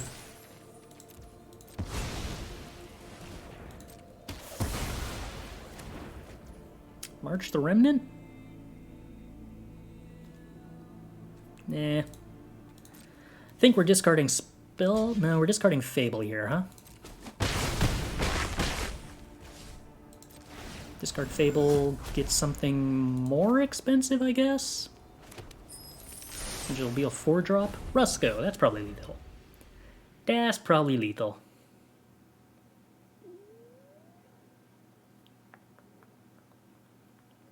What we really need is Kitten plus Siphoner plus colorless instant or sorcery. Yeah, something with just absolutely no generic mana cost. Or no something other than generic mana costs, rather.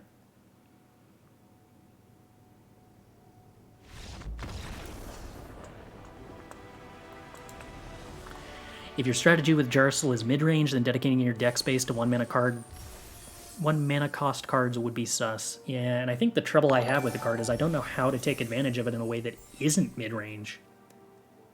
Like, hypothetically, you could play it in an aggro deck with lots of 1 mana burn spells, except that just seems unimpressive to me. Does Crucias respect perpetual cost changes? Perpetual changes the mana cost of a card, not the mana value of a card, and Crucias cares about the mana value of the card. As far as I know, there are no perpetual effects in the game yet that change the mana value of a card, although hypothetically they could. Well, there is Specialized, but that isn't actually perpetual as far as a mechanic goes. It's something else, and I don't actually know what it is. I'll be right back.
Why haven't we seen any Geist Channeler / Fable decks? So the general problem that I ran into when I was attempting to play Geist Channeler decks was that it turned out to be really, really, really vulnerable to counter spells and hand hate spells. That if you invested in Geist Channeling something to get discounted and then it didn't resolve, you were just massively far behind on tempo. Like, mostly what I was trying to do was Geist Channeler with big score and why can I never remember the name of the 6-drop that's in this deck? Discover the Formula? I never messed around with Geist Channeler in a Fable of the Mirror deck. I kind of suspect that's probably not good enough. Although it is interesting that Geist Channeler and Cyber Siphoner are best friends, and Fable would be decent with both of them.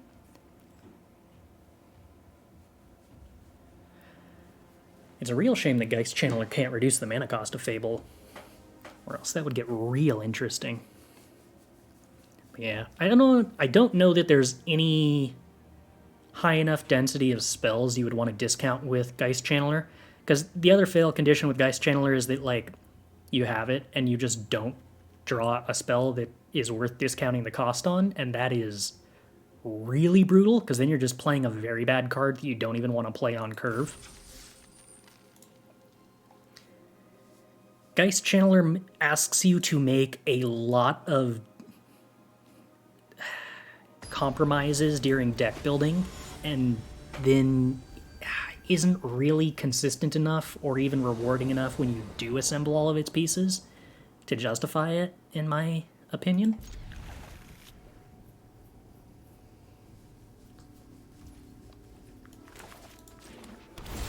Doesn't actually change the mana cost either, it just applies a discount / tax. Isn't that functionally changing the mana cost? I guess, what does the word mana cost actually mean specifically, I guess, is the question that raises. Not a lot of things actually ask you about the mana cost. There's stuff that asks you about the amount of mana spent to cast a spell. The mana cost is what's in the top right of the card. Is it? That used to be the converted mana cost of the... No, converted mana cost is on generic. Mana value is also generic. Okay, so is mana cost specifically then what's in the top right? Maybe? Is mana cost different from mana value? Yes. Because mana value of a spell that is 1 and blue is 2. But I guess the mana cost of that spell is 1 and a blue.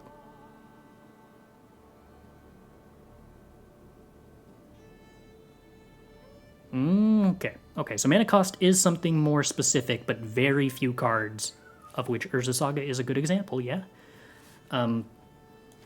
Very few cards care about mana value, or very few cards care about mana cost, but some do. Okay, I buy that.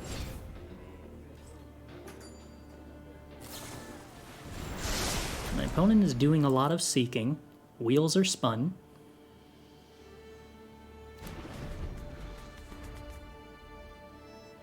Oh, the cat is definitely making licking my arm noises. That is true. Alright, so we're assuming the opponent's on some Teferi Key to the Archive list, if I had to guess. And I don't have to guess, but... Don't play Wandering Emperor. Okay, just keep seeking new knowledge. I'm fine with that. Can you pay X mana for Jarsel for March? I don't believe so. Let's see the exact wording. You may cast a spell with mana value equal to Jarsel without paying its mana cost. No. If you cast a spell without paying its mana cost, with very, very, very few exceptions, the X will be 0. And if the X is not 0, you can expect that it will tell you why X is not 0. Alright, let's attempt to kill this Oracle of the Alpha in the way that gives the opponent the best chances of censoring to protect the Oracle. Spoilers, I don't care about killing the Oracle because the Oracle isn't a good card once it's on the board. I would really rather them counter this March and then I resolve Discover the Formula. That's a lot better for me.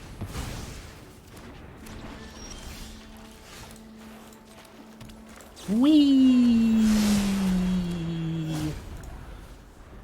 No counter spells is a little awkward. Are you ready to go out already, Socks? The fireplace wasn't even on anymore.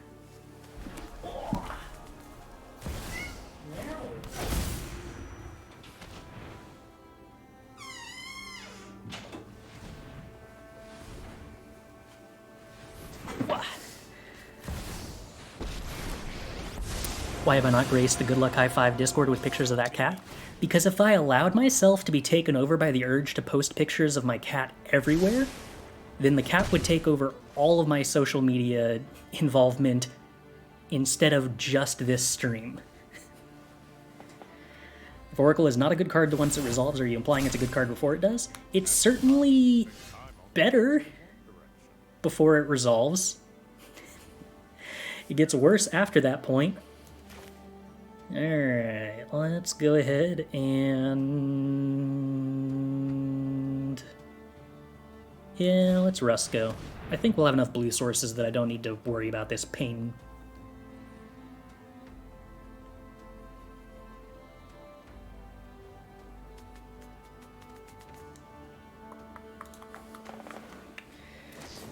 Opponent attempts to counter that. Teferi's Contingency is actually like a really cool card that I kind of want to experiment with at some point. I don't know how the rest of the blue-white shell works, but Teferi's Contingency seems like a really, really, really strong card. Let's see here. I guess we probably just pass. No, I mean, I'm probably supposed to abrade the Mox Jet, right? I'm not going to get a lot of else that I'm allowed to do with this abrade, realistically. And I'd really rather the opponent doesn't get that extra Mox Jet mana for Teferi.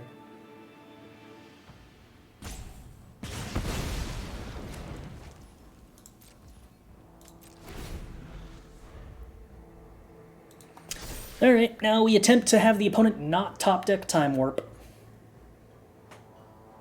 Or Time Walk. Technically from this position they actually can top deck either of them, given that they might be playing Key to the Archives, so I wasn't entirely misspeaking. Do I want to Fading Hope the Oracle? Probably not.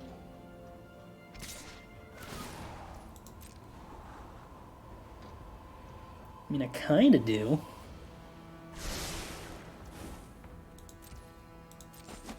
No, I'll probably just go for the throat or cut down them. Are we keeping pace with opponent's deck thickening? Well, we are extremely close to assembling Displacer Kitten, Cyber Siphoner, Negate Lock. So, I think yes. Except, rather than thickening our deck, we're thickening our hand, which, I'm gonna be honest, I think I prefer. Oh, they can tap my clock. I didn't even think about that. That's pretty good. Alright, let's go with Cyber Siphoner first and see where things end up from there. I would really like to put that Negate in my hand. I am pretty sad this Negate doesn't cost 1 mana. That feels pretty unfair. Alright, let's go to combat. Let's swing it to Fairy. Let's let the opponent double block. Let's blow them out with Cut Down.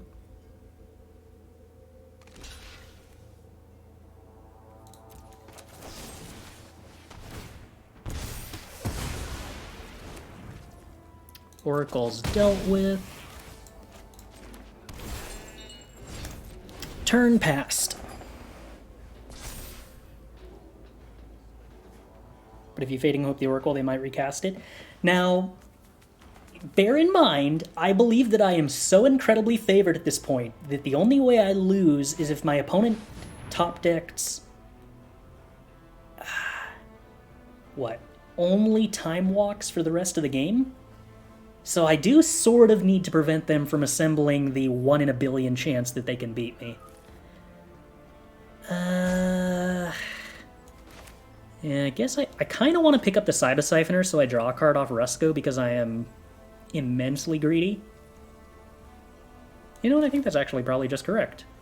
I don't even want to negate this Depopulate particularly much. I kind of just want to have Displacer Kitten plus Cyber Siphoner plus Negate. It seems relatively busted against opponent's deck.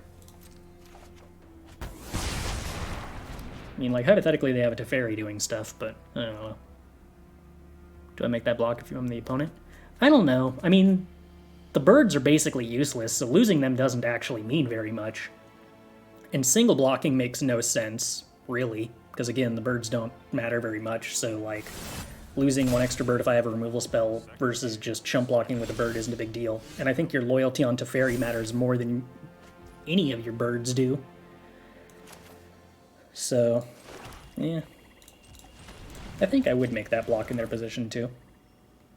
You don't have a lot of good options, regardless. I could play Rusko here, but I think just developing Cyber Siphoner Negate loops is more important. They can ultimate Teferi. I kind of think that I can just beat Teferi ultimate, though. I don't know. Can't be that hard, can it?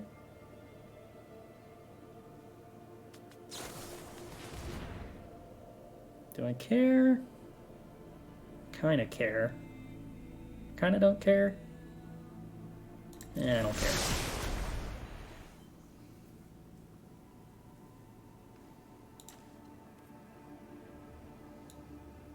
Probably just gonna get Discover the Formula here. Teferi Ultimate untaps all of their lands on my upkeep and also draws a card during my draw step. So it basically doubles how strong their deck is, which might be enough for them to beat us. It'll make a game of it at the very least. It's only a matter of time on my hands. This Midnight Clock getting rid of this Negate is actually going to be kind of annoying. Alright, no, I can't really let that happen, opponent. Oh, that's a good point. I don't need to draw 7 cards if I don't want to. I can instead get the mana to cast Negate again here. Oh, Displacer Kitten Synergies! Here we go! Alright, opponent, what you got? You gonna counter this Cyber Siphoner? Would make my life pretty unhappy if they did.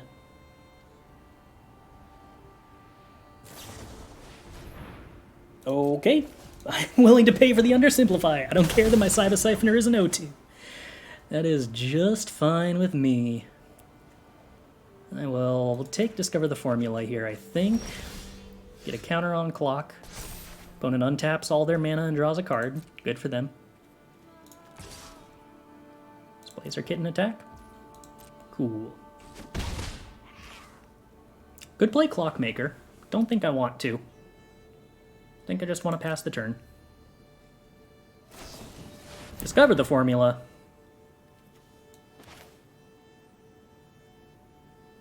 Well, this ought to work out really well for me. Let's discover the Formula. Blink Cyber Siphoner. Get back Negate. Turn on full control. Resolve Discover. Make Negate cost 1. Negate Discover. Blink Midnight Clock because I want more mana.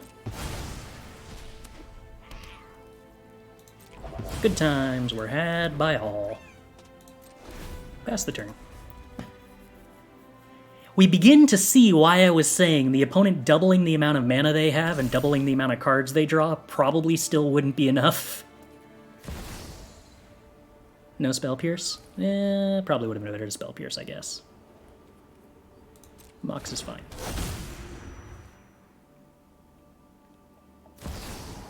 But if I kept the Negate in hand, then my opponent would know that I had a Negate in hand.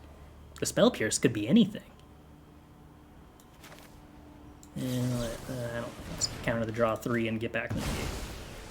I kinda don't think the opponent can win anymore.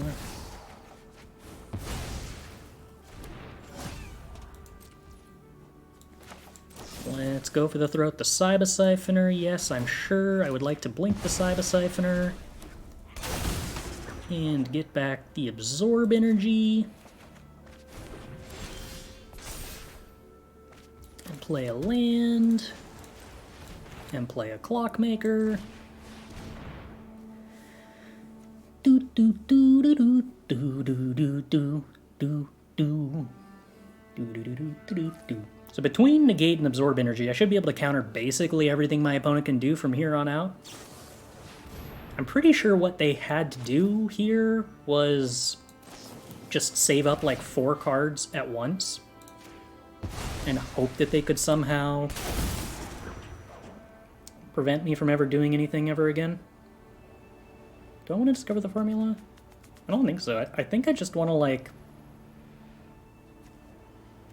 Abrade, blow up their Mox Sapphire, and turn Abrade back into a Negate. Maybe I should have gotten a Go for the Throat to Go for the Throat my own Cyber Siphoner instead. Because that uses up the black mana that otherwise has no use. But also, Yeah, if they save up cards, I also get to draw more cards than them, but hypothetically I could draw a bunch of cards and none of them are a counterspell. Or extra blue mana, which is really the only gating part for me.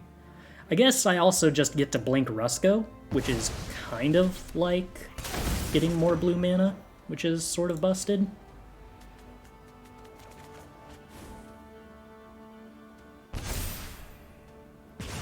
I need to be conscientious of the fact that at some point I'm not going to be able to stop these midnight clocks from shuffling my graveyard, so I need to make sure to have my negate and my absorb energy. Oh no, they're not going to be... They're going to leave my hand, too. Yeah, managing the midnight clocks in positions like this, where otherwise, like, I'm just going to win for sure, is actually kind of awkward. Because I can shuffle away my lock. Sad as I haven't heard number 2 sounds cool. Guess I'm probably just supposed to play a bunch of cards because it drains with Rusko and make my deck cheaper in case I do fail to stop clocks. I can just blink the clocks, which admittedly is pretty good. But if I have too many clocks, that becomes harder, so I guess I'm not supposed to make too many clocks.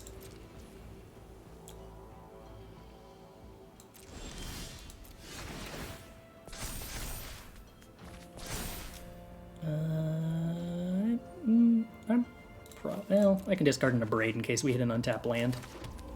Perfect. Alright, opponent.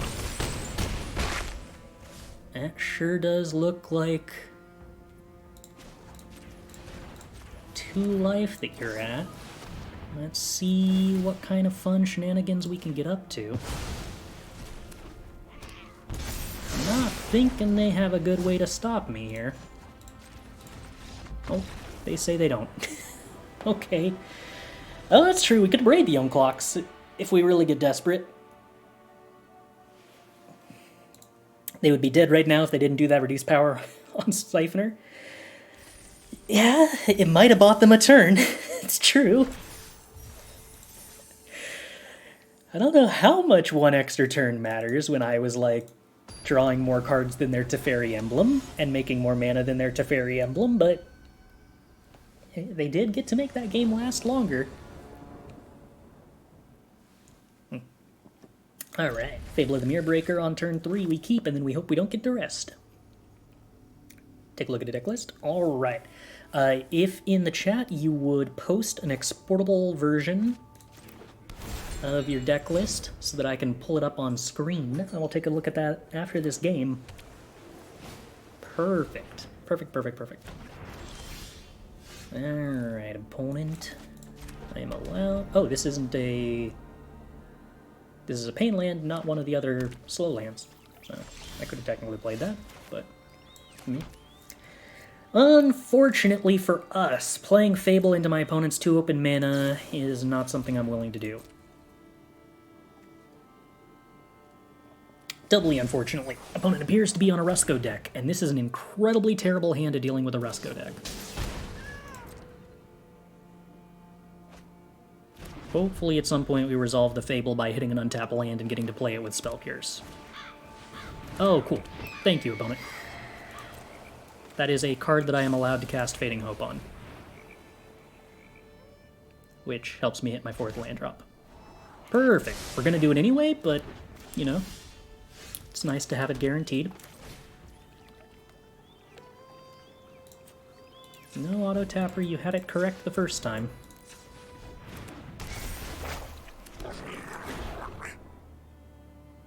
Cut Down or Fading Hope would both mostly be fine here.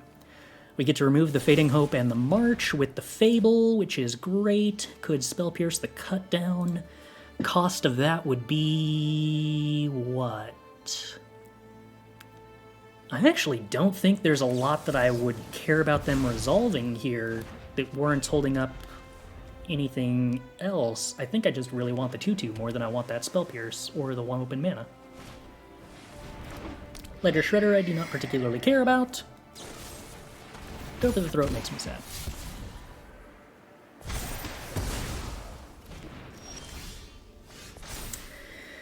Discover the Formula is very nice.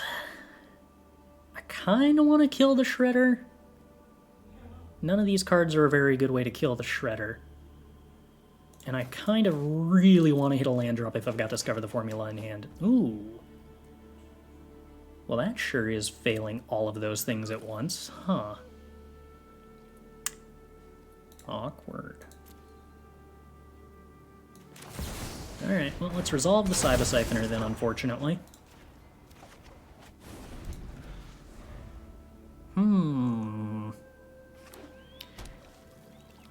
Well, we're now in a pickle. Alright. Yeah, that's for Rusko. We have an Abrade, though, which is nice. This kills the clock. Sibosiphoner dies, not the end of the world. Ledger Shredder is a clock, which I'm okay-ish with. That's a land drop. Alright. Would I rather get rid of the Midnight Clock or the Rusko? Regrettably, I think I'd rather get rid of the Midnight Clock.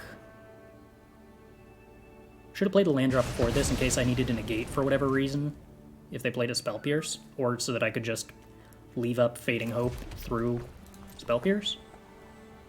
Minor error. Alright, so Rusko still is doing damage to us, which we don't love.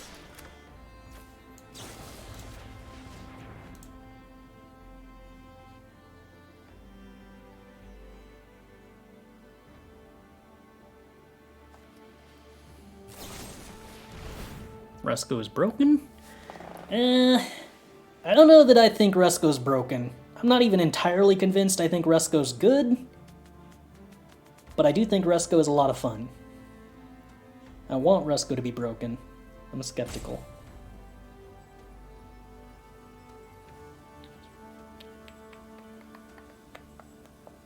Snake for 1 that drains your opponent for 8? Yeah, but that's only as good as the mana cost allows it to be.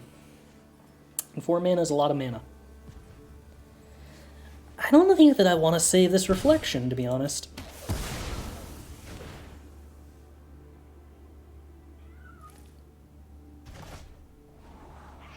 There's a land drop. Alright. Hopefully the opponent ends up playing the Ledger Shredder, and then we get to resolve this, discover the formula. Oh, even better. Don't care about that card.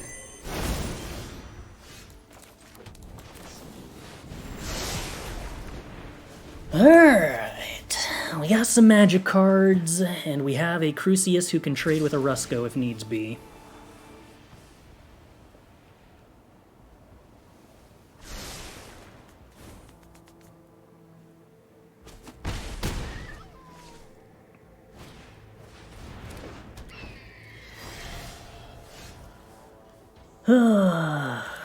Alright, let's attempt to cut down the Ledger Shredder and hope they don't have a counterspell.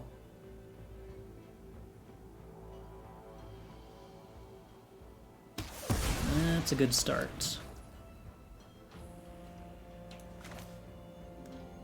Paying life for this Crucias is not a good continuation, but is probably necessary. I'm gonna hope really, really, really hard they give me a target for this Negate so I can decrease the mana cost on Sibosiphoner, cast Sibosiphoner, and then attempt a removal spell on Rusko. Otherwise, I'm gonna have to trade... No, I want a removal spell for Oracle, which is just cut down, because I can trade Crucias for the Rusko.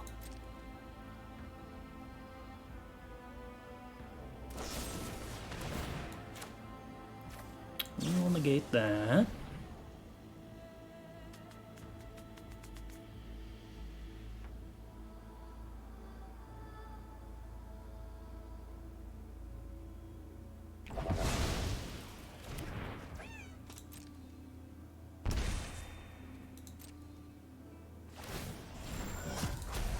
Discard Fable. Shoot. I was supposed to cast Sibosiphoner in response to this.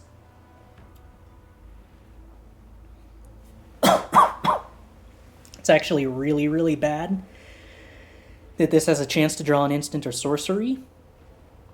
In fact, if I select a Greater, it's got a somewhat high chance of drawing a 6-drop. If it draws a 4-drop, that's fine. I think I'm supposed to do this for less. If it draws a land, we're kind of unhappy, but at least we still get to Sibosiphoner.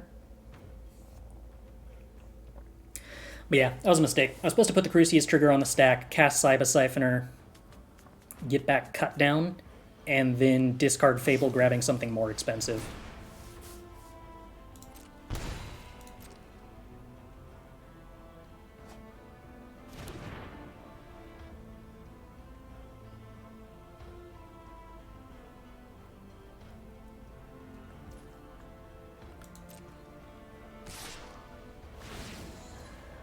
Okay, no swing with Rusko.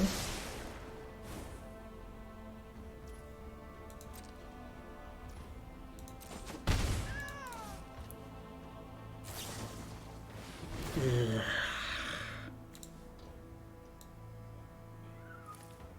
That's brutal.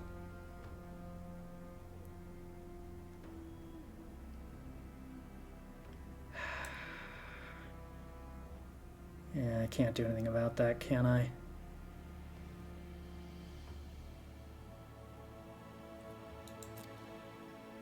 Alright, gotta hope. I need them to... This grabs 2 non-land cards. I need them to get 2 creatures here, and to not have a non... Yeah, I'm basically dead here, like 98% of the time. Yeah. Ah, the Pain Land! We almost recovered.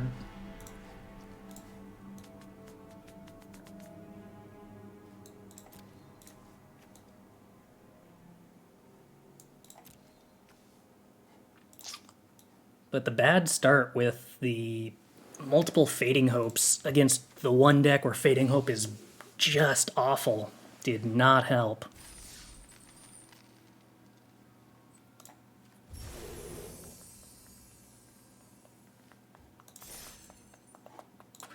So I think the biggest takeaway from that was that it felt a lot like the Displacer Kitten and Cyber Siphoner were mostly overkill. Which is kind of awkward, because I gotta say, once we don't have the Siphoner, I don't think that I'm actually that interested in Fable. So I kind of wonder if we'd rather play Sheoldred and another Discover the Formula, probably just like all the Ruskos.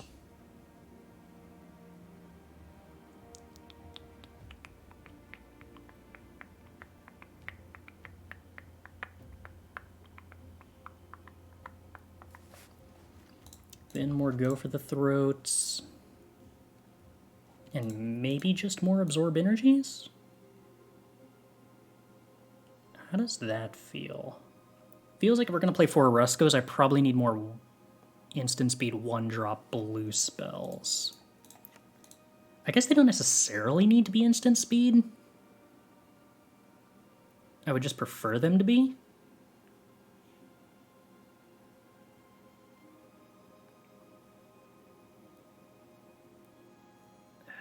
Could play Consider. I want to test out more Absorb Energies. Don't have enough wild cards. Oh no.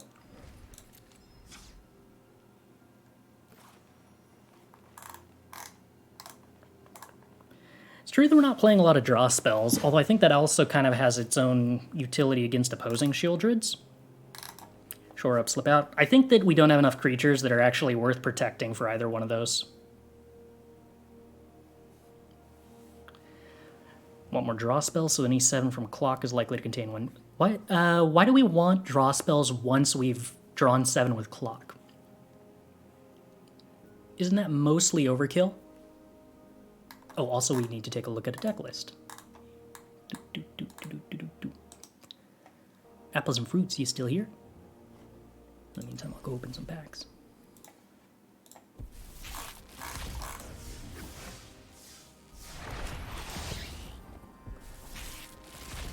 Right here. Perfect. Perfect, perfect, perfect. Why do I have like a infinity different single packs that I have to watch the entire animation play? I don't think I love this.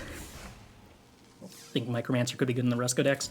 The trouble I have with Micromancer is mostly that it's only good if you have already resolved an Oracle of the Alpha.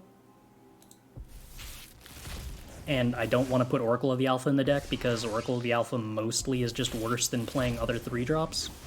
And then Micromancer's like a 5 mana get a 1-drop, or 4 mana get a 1-drop, 1 mana cast it, and then like why not just play a 5-drop that does everything naturally instead?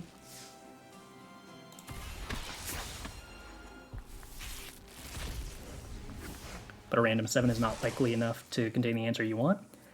Sure, but like adding 1 mana cantrips doesn't dramatically increase the odds of finding anything.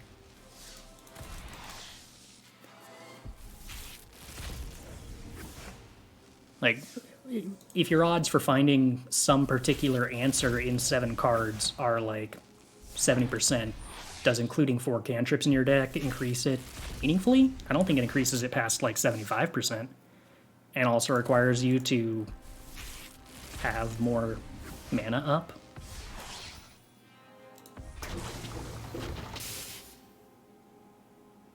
I don't know.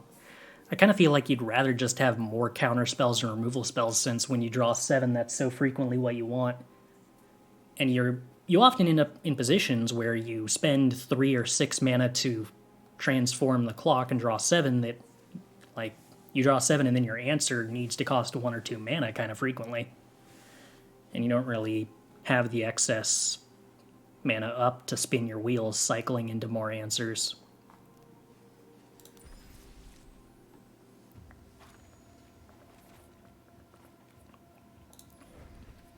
Input string is empty.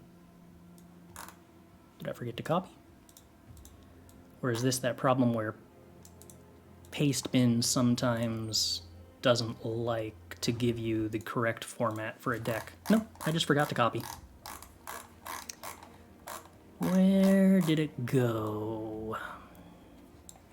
Always the question. Import deck 62. We're gonna go with maybe this one. Yeah, alright. Looks like a Rusko list. Doing the Displacer Kitten, Micromancer, Cyber Siphoner, Oracle of the Alpha thing. Sure. Then a whole mess of 1 mana interaction. And some Celestis, because that kind of makes sense. So, I mean, this is definitely very all in on doing the Oracle of the Alpha Rusko Displacer Kitten thing. And I guess that's fine. The main problem I have with like this archetype, and that I don't really know how to fix, so I can't give advice to it, is that like it's kind of really vulnerable to getting disrupted. That if your opponent just, like, kills your stuff, you don't have a ton going on. But I mean, what it is doing is very fun. I still don't really think Micromancer is worth it. Like, Micromancer to me mostly looks like another Cyber Siphoner that costs more mana than Cyber Siphoner, I guess. That it's really only synergizing with Displacer Kitten. I guess the idea is that Micromancer can go grab your first copy of pieces to... but Cyber Siphoner can't? I don't know. I find it kind of weird to not just be playing for Cyber Siphoner rather than the Micromancer, but maybe I've been too impressed by Cyber Siphoner in the past. And for what it's worth, I guess we don't actually have any hard counters in this deck for Cyber Siphoner to get back.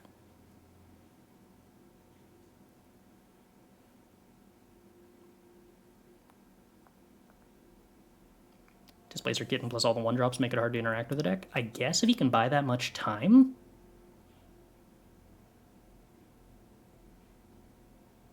But can you do that? Uh-uh.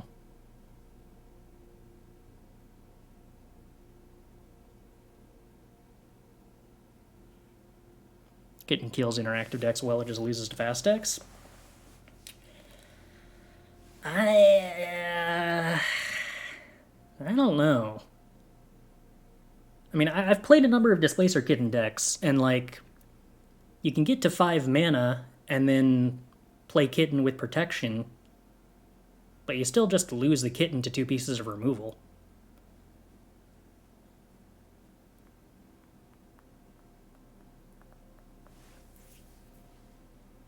Does Alchemy have any fogs? The only ones you've got are like green 3 mana fogs that aren't really worth trying to do anything with Cyber Siphoner with.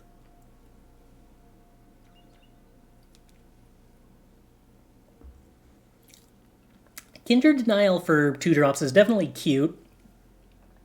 You do kind of have the problem of the incredibly clumped 4 drop slot already, though.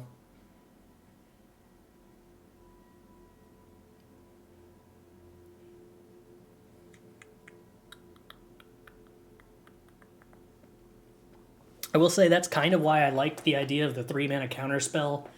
It reduces costs of whatever type that it counters by 1. Because it does a little bit of work helping your clumped 4 drop slot if you reduce all those costs down to 3. Don't we have some blue fogs that reduce power? Yeah, but they're kind of so expensive that looping them with Cyber Siphoner doesn't really work on the time frame that you need it to. And even then, I don't think they reduce the power more than like 2, which is kind of eh.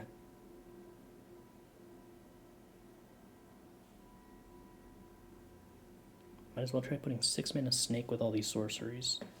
6 mana Snake. The Grixis one? Oh, no. The 7 drop that gets cheaper for each instant and sorcery in your graveyard. The 5/5? Getting Time Walk would win games and Denial buys you a turn usually. I'm not sure that I entirely buy that the 4 mana counterspell reliably buys you a turn, especially when you need it to hit a 2 drop. And it only does anything if you played Oracle on turn 3, which is kind of, by definition, a game where you're going to get pressured more because Oracle is not a particularly good play for slowing an aggressive opponent down. I mean, it's definitely like, there would be times where it's good, but I think most of the time this deck does not benefit from having more 4 drops.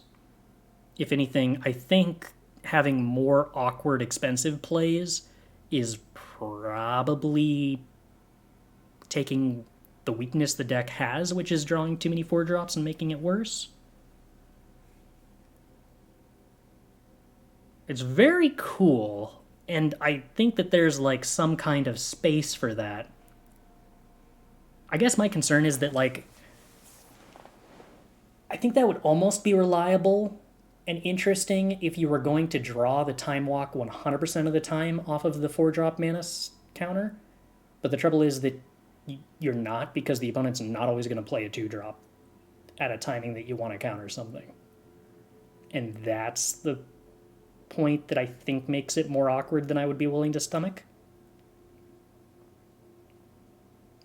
Don't like Micromancer or Rusko? I think Rusko's like the most important card in the deck as it stands. Without Rusko, I don't think this is a real deck.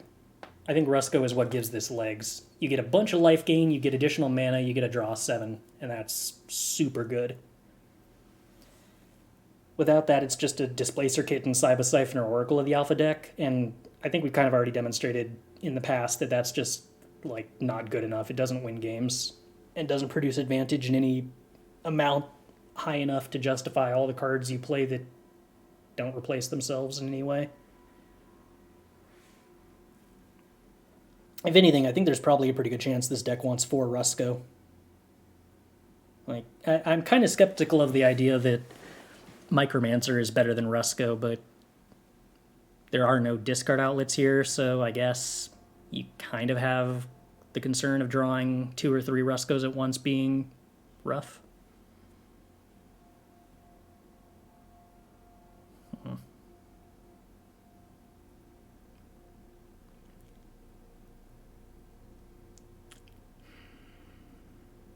Yeah, I don't really have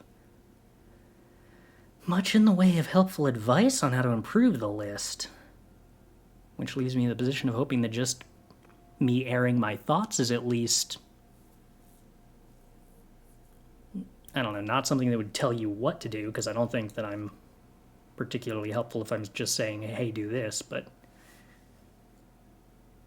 hopefully gives some insight. Oh, wait, Undersimplify is a 2-drop, so we'd have to cut the Undersimplify, and that's kind of tough. So maybe that whole thing doesn't work. I don't know why the Undersimplify was over here. Cut a cat out of Rusko? Maybe? I mean, we have a fair number of Displacer Kitten synergies with 8.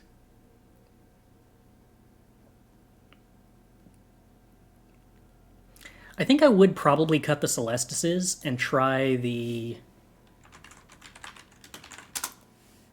Absorb Energies in that place. Because I'm kind of interested by the idea of Absorb Energy making all of these synergies way easier to manage.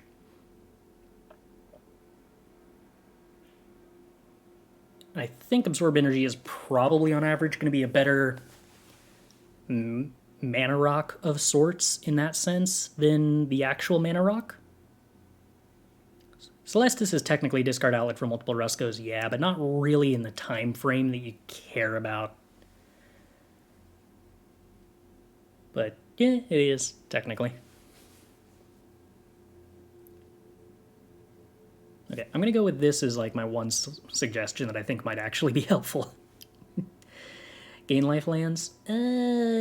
You could hypothetically play some. I'm not usually a very big fan of gain life lands, because tap lands are kind of miserable unless you absolutely need them. I guess this deck could play a tap land on turn 2 without too much pain, maybe?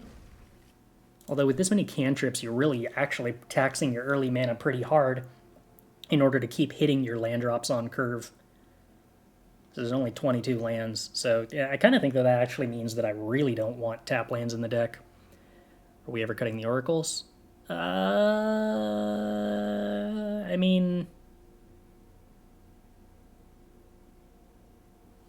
I still don't really believe this card is good, but if you're playing 4 of it, it's because you want to experience the fun of playing 4 of it. So, in that case, go for it. I don't really know what to replace the Oracle with, other than, like, saying splash red and play Crucias, because that card's really, really, really busted. But at that point, I think you then also need to play, like, some good 6-drop, maybe only a 1-of to tutor.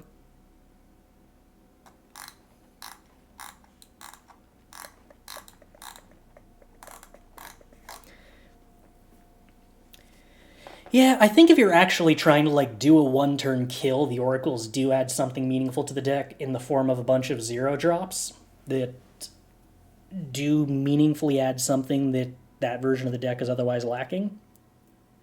Though, I don't know if you need to build the deck in a way that tries to win in 1 turn, instead of just building the deck in a value way, but I guess once you make that choice, you basically just end up with this deck, which is kind of a different concept, really, going in different directions. You can add Skeleton to block creatures for infinite time. In a sense, Skeleton isn't a good example of a card that can turn 1 piece of cardboard into infinity pieces of cardboard at the cost of a lot of mana and a lot of time. And you may perhaps not have enough of either of those resources before you die. Hey, new player detected. Thanks for the sub. I appreciate the support. And also, apparently, Willia, 1 hour ago, who I missed. But thank you very much for the resub, and I appreciate the support. I'm sorry that I am apparently, like, so vaguely delirious and whatnot that I missed that. I'm taking a look at another list after the next run. Sure, I'd be down for that. Absolutely. If you think I am giving reasonable, helpful advice right now, I am willing to continue attempting to give it. Mono red on the draw. No 1-drop removal spell drawn. Alas. Phoenix Chick. Second Tiefling Outcast. This could be an awkward game. Am I supposed to march early? Probably not. Felden. Alright, well let's go for the Throatable, but at least for the time being, killing the outcasts is more damage prevented. March for 1? Save more efficient removal spells for later, or save March for a point where we can cast it for more and therefore gain more life? In all likelihood, next turn, I will be casting March for 2 probably, which I think means that I save the March and use it next turn more efficiently.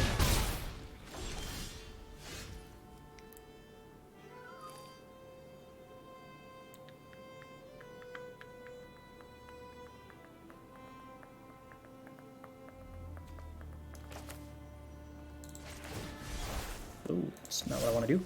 I don't think that I want to play Underground River here. I mean, I got a Forsaken Crossroads, so it doesn't really matter. And maybe I'm supposed to save the Otawara? I don't think representing double blue is actually meaningful here.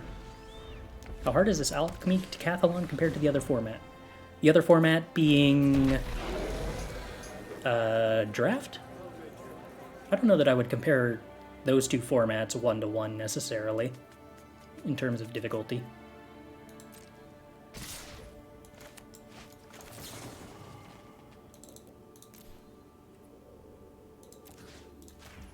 I think we just go with this.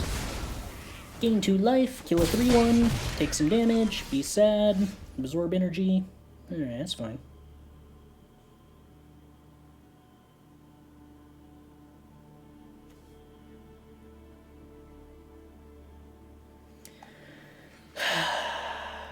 I don't really want to play the Underground River here, but I also want to hold on to the Forsaken Crossroads, because depending on whether I want to cast Absorb Energy next... No, Rusko's going to make blue mana. So it's fine to play this Forsaken Crossroads on black this turn. Though I still don't actually know whether...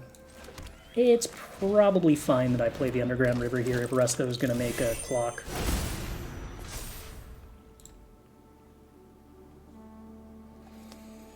Unfortunately, Rusko probably dies, which maybe meant I was actually supposed to not play Rusko there and just hold up Absorb Energy off of Forsaken Crossroads for blue.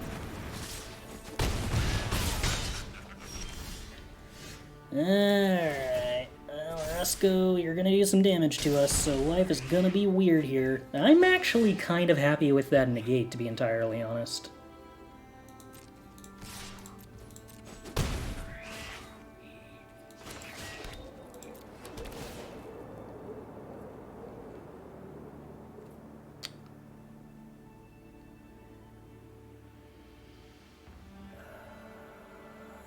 Do not need to untap this, right? Otawara costs 3.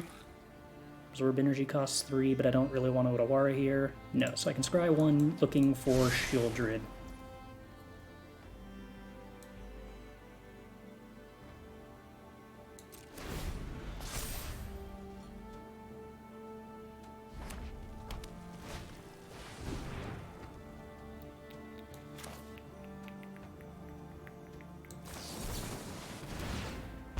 Gain a life, counter a spell. Ugh. Alright, well, I'm glad I can remove the Ambergris, but I'm not happy about going to 1.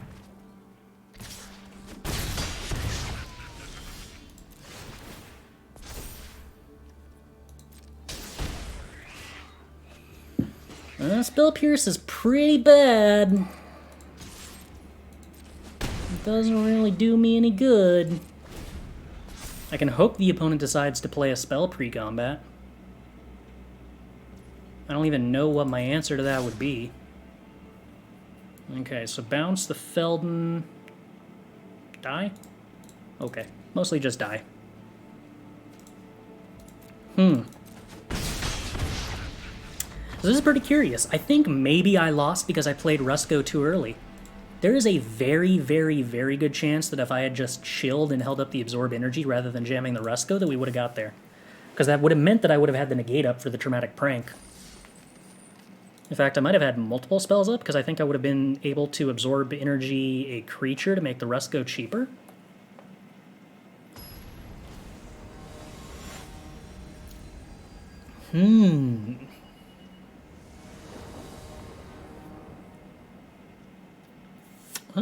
Okay, this is a pile of land drops plus counter spells plus a removal spell plus discover the formula. We basically lose if the opponent's mono red, but I think we always lose if the opponent's mono red on the play anyway.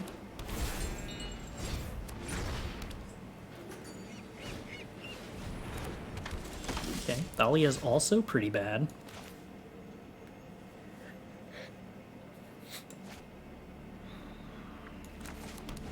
There's basically no chance that I ever get to use this Spell Pierce here, but I might as well hold out hope. I literally can't think of anything the opponent could ever play that gives me a chance to Spell Pierce that would actually be in a Thalia deck, but... Okay, Rusko's like a real Magic card. And the opponent didn't do anything, and we're holding up Go for the Throat. This is winnable-ish. Opponent plays a Flash card. Kind of fine with that. I do hate the fact that I have a Negate and a Spell Pierce against this, but... what you gonna do? I can't really afford to kill the Thalia, since Rusko's already gonna take care of that. So I think I just get rid of the thing that is a bigger creature.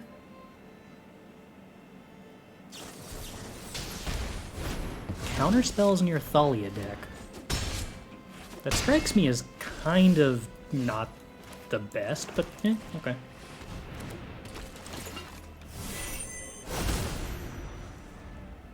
Commando kills Clock, yeah, but I don't even know if Clock is actually what I'm like the most concerned about against them. I think Rusko's body is a bigger deal right now.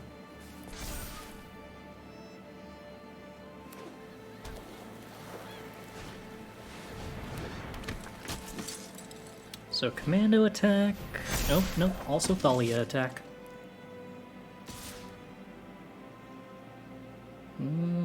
Taken 7, not good here. They should definitely attack with Cathar Commando. I mean, I think I have to block, but...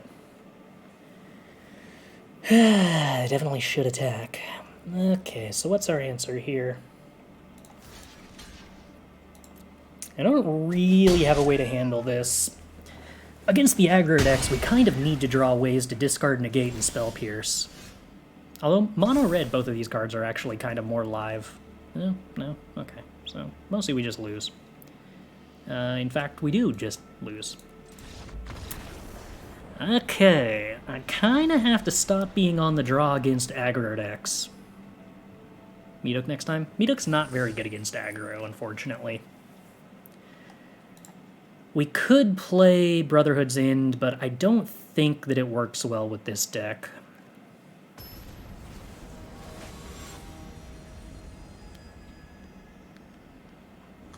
Have I got a mullet? I don't think so. Mullets usually have more shaved off the side than this. Okay, I forgot we put the Sheoldreds in the deck. That's like actually a real card. It's kind of helpful. Do not kill human gain 3. I can't really afford to main deck it, unfortunately. Too many matchups where it doesn't do anything.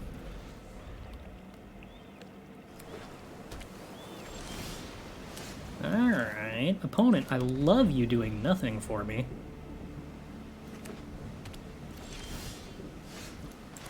I'm not really willing to do anything while my opponent's busy holding up mana. Okay, so they're playing blue-red artifacts. Unfortunately, most of my hand is pretty bad against that. Deeply regretfully.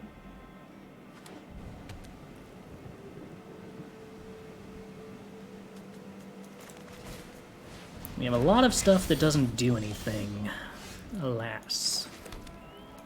Alright. I am willing to play Sheoldred now. My logic being, I didn't want to do it last turn into the counterspell, potentially, but now if they counterspell me, that's one less counterspell they have for Discover the Formula. And if on their turn they play Mightstone and Weakstone, then they don't have counter magic up for Discover the Formula either.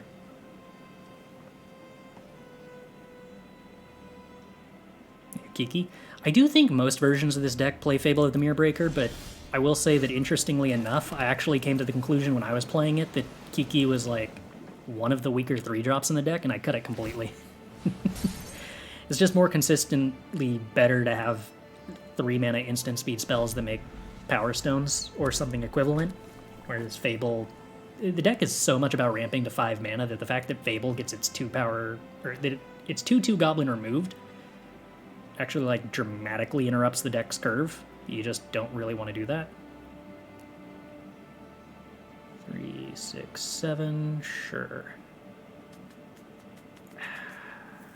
Yeah, the trouble here is they can kind of just sit around doing nothing with Reckoner Bankbuster, and that's brutal for me. I really wish some of these cards were cards that did anything at all against their deck, but that is not the case. Alright, well, Absorb Energy is a castable card.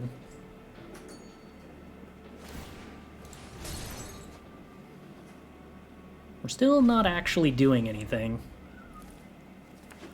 I can try to make it to 8 mana to play Discover the Formula. Ugh, come on.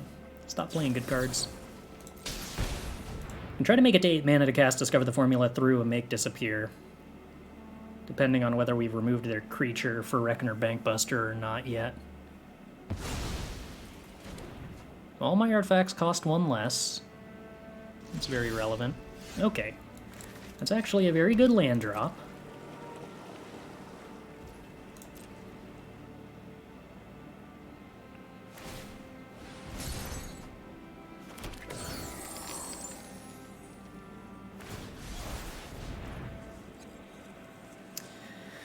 Oh, wow, I hate Sokenzan so much here. I needed them to not have more creatures. Okay. So much for the ability to play through Make Disappear eventually.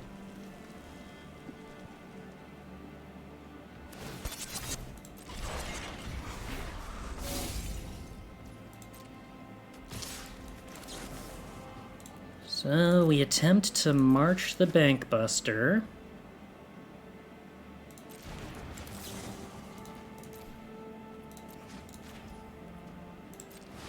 Through Make Disappear, of sorts. They probably sack a 1/1 to counter this march.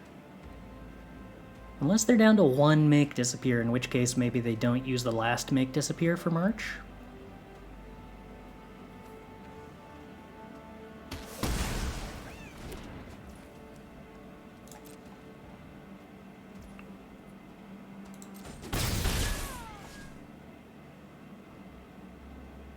Don't have much I can do with Go for the Throat or Cut Down in this position. Okay, a second Discover the Formula ain't terrible. That at least puts a fair amount of pressure on them to have multiple counterspells in hand. Which... that doesn't play none, but it also doesn't play like Infinity either.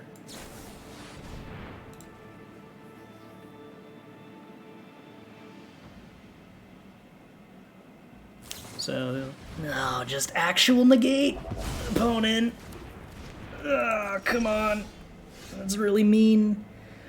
Absorb energy, eh? Alright. I think that incentivizes me to wait on Discover the Formula until I've got 1 more mana then.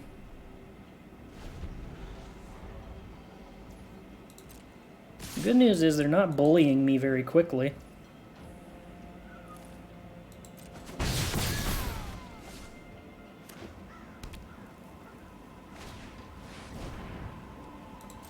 Fable's fine. I got more than enough removal spells for that.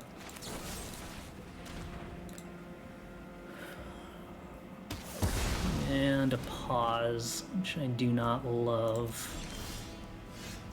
Alright, land drop good.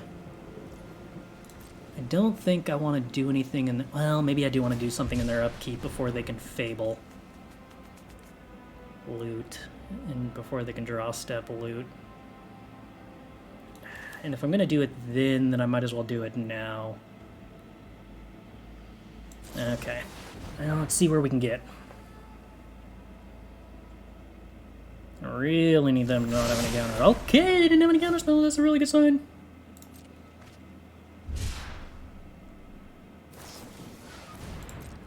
There's a chance.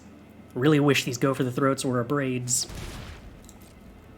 So I could answer a specific 8/8 that's going to be a problem otherwise. I don't think the Spell Pierce does anything here. Would much rather use that when Rusko's in play.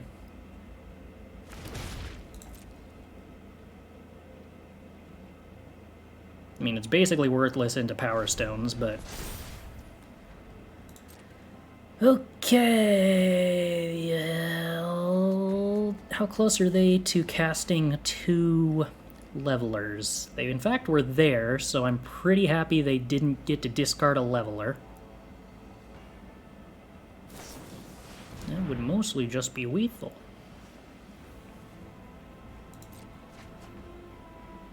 Five, 6, 6, 7... okay, so no longer capable of double levelering me. This turn, specifically. I think I'm probably going to go for the throat one of these attackers. No, that can't be right. Specifically because I'd rather they go for the throat, trigger Rusko, which is 1 life anyway. So, whatever, it's net neutral, but we get a counter on clock if we wait.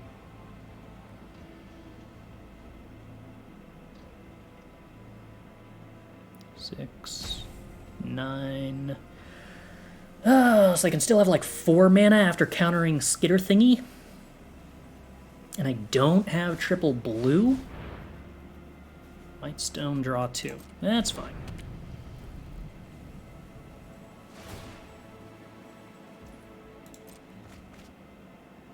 Three, 6, 9, 2. So they can have 2 mana after casting Skitter.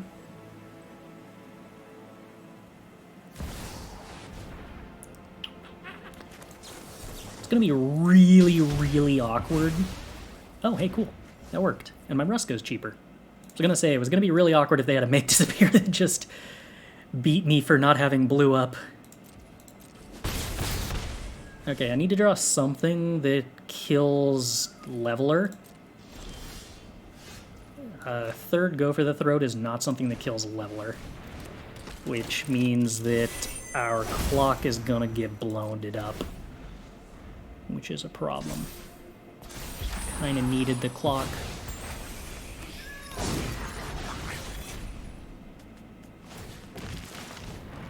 Yeah, I wanted an Abrade by now.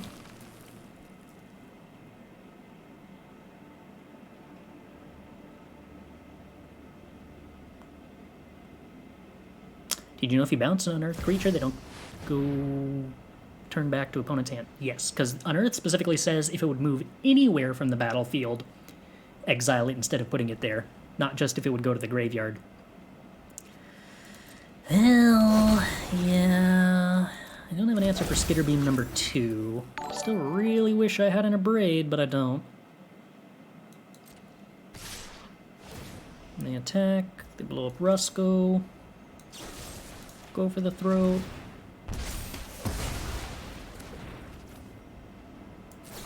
Go for the throat. Go for the throat.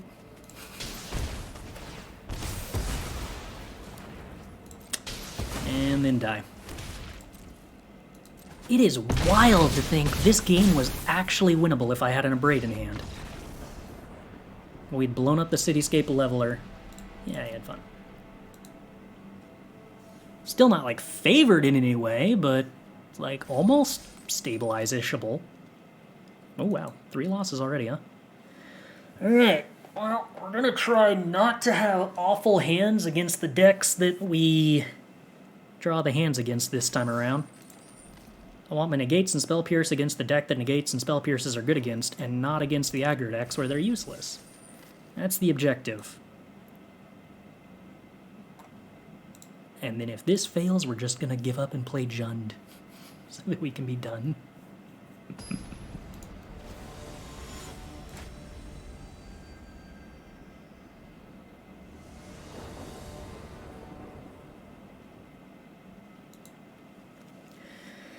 Alright, this is reasonable.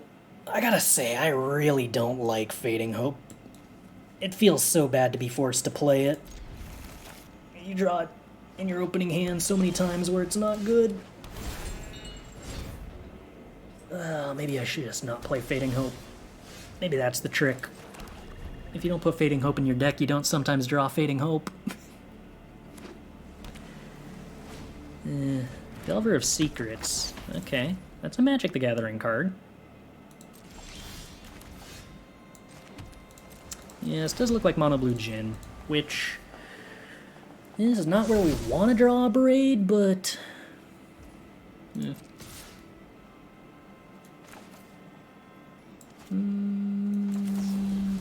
alright, I'll Fading Hope that.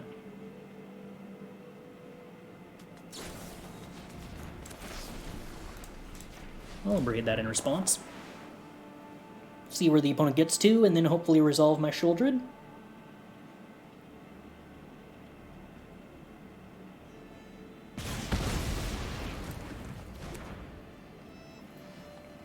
Is it bad of me that, like, I saw my opponent had Delver of Secrets in their deck, and my immediate reaction was, I bet I can bait a Delver of Secrets player by casting Fading Hope, and they'll be so desperate to get their creature on board that they won't just spend 1 mana to replay their creature?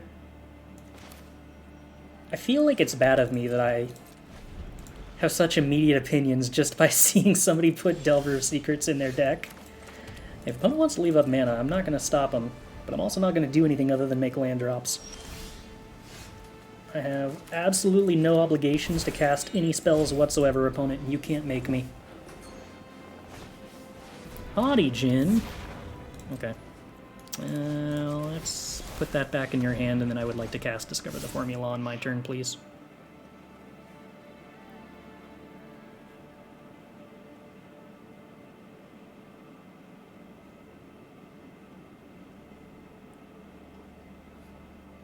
I love when my bounce spells are actually removal spells.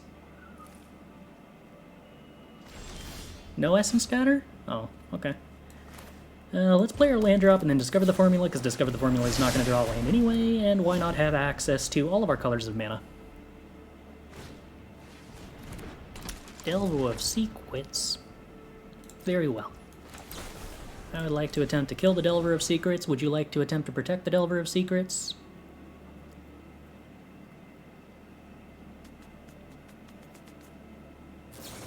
We would like to attempt to protect the Delver of Secrets. I would like to proceed not caring about Delver of Secrets, on account of it being a card that I very rarely ever care about. Play a Rusko. Play a Sheoldred. Play a land. Pass the turn. I think we have won this game. Hope my opponent flips Delver of Secrets, because it means they won't be drawing a land. Ah, dang it. Never lucky.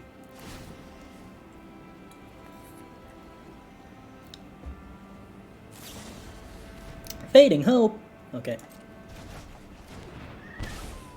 I don't actually care about Sheoldred enough to, like, defend it.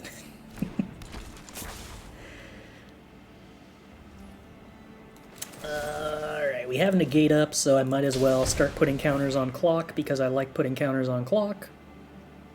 If my opponent wants to fight to protect Delver of Secret, I'm pretty excited about that, because it means that they have 1 less card in hand and 1 more Delver of Secrets in play. And given my complete lack of respect for Delver of Secrets, I think that favors me.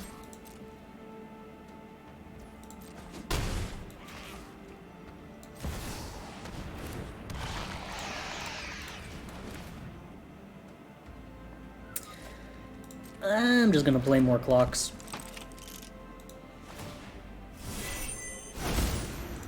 What's the worst that could happen? I think our concern at this point is that, like, oh, what if the opponent flips both Delver of Secrets and starts attacking me for 6 a turn? And, like, kind of think I don't care because of how much life I'm gaining.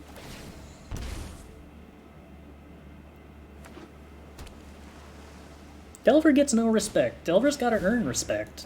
And I don't think Delver's capable of earning respect.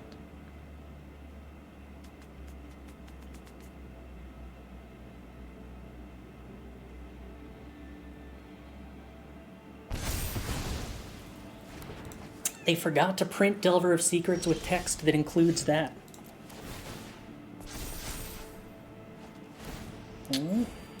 That's more card draw.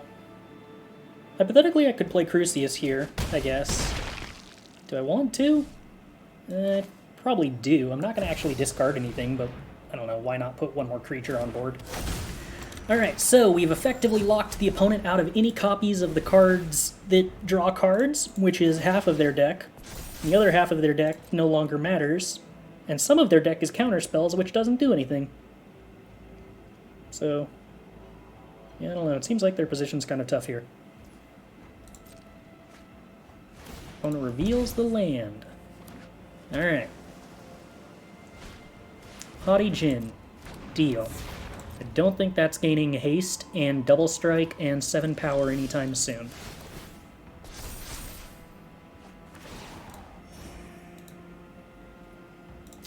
Let us move till the end of turn.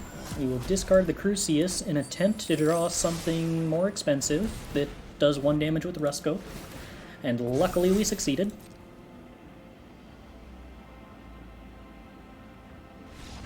Opponent is unable to stop themselves from drawing a card due to their draw step. Imagine that.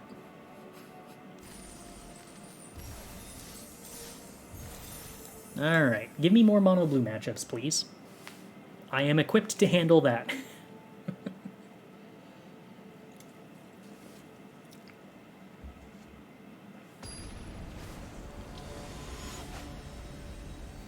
But yeah, I'm fairly certain that mono blue is just like a better deck if you cut the 4 Delver of Secrets and play like any piece of interactive blue spell instead.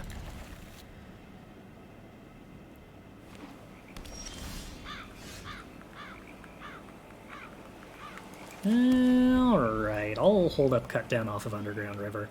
I'm desperate enough to do that. Then probably going to play Forsaken Crossroads on blue untapped next turn.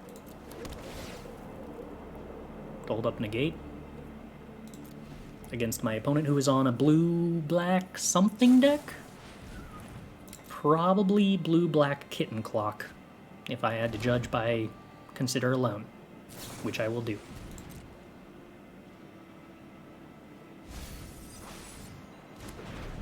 So opponent's not interested in drawing lands.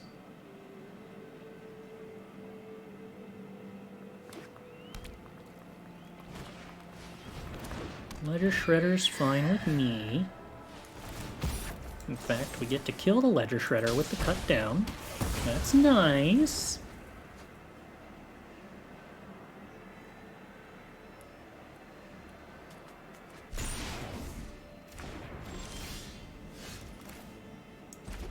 Okay, we got a Spell Pierce up off of our Rusko.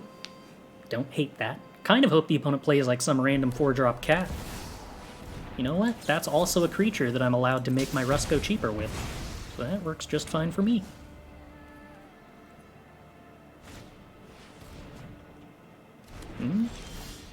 Opponent's gearing up to take an extra turn at some point. In the meantime, we're gearing up to put some counters on clocks. You say on all clocks? Each permanent you control named Midnight Clock. Perfect.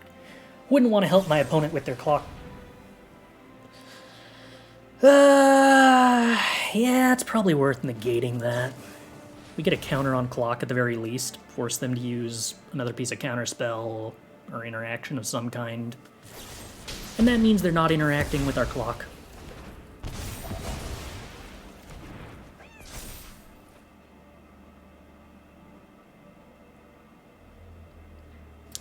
And now we shall just pass back and forth while our clock gets more counters, and hopefully we will make some land drops in the meantime.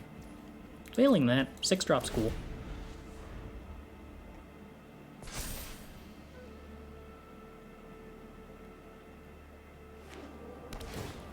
Midnight Clock is a good magic card. Do do do, draws more clocks. Do do do. Opponent doesn't even have a Abrade in their deck because they're not running red, presumably. I'm really hoping I'm not jinxing that, but... okay. Do kind of want to make land drops. This position is a little awkward without that. Opponent, I'm going to need you to play stuff that I'm allowed to kill. That would help.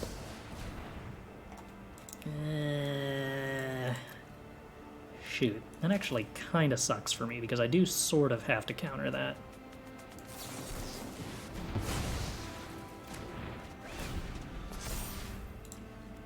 Opponent getting back piece it together is a little unacceptable at this point. Yeah, Rusko is fine because I have the Abrades. Could have been worse. Destroy target artifact. Oh. 70% of Rusko down. Still really would prefer to be drawing some lands here.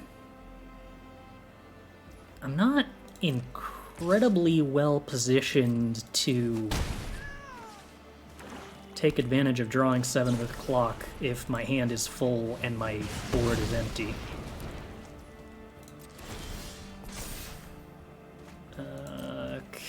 Okay. Huh. I mean, I still think this mostly favors me after I draw a bunch, but this is awkward.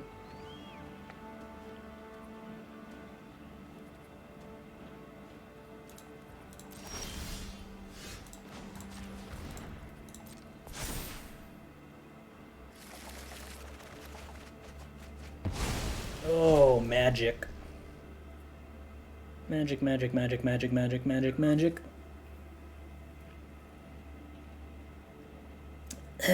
This is still mostly probably fine.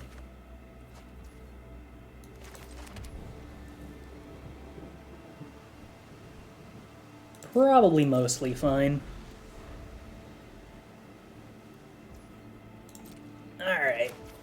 Alright, opponent. I appreciate... Oh, hey, hello, client. I was gonna say I appreciate you giving us time, but... all the time in the world to immediately crash. Why not use the floating mana from the upkeep to cycle? Because I didn't know what I was going to draw on my draw step, and there was the possibility that having all of my mana available was more desirable.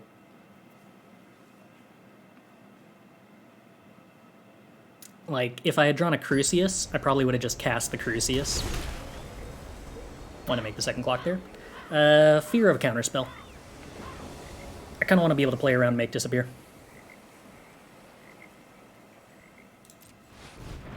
I don't think I have any super strong incentive to develop the Rusko early anyway. Drawing a Abrade, good.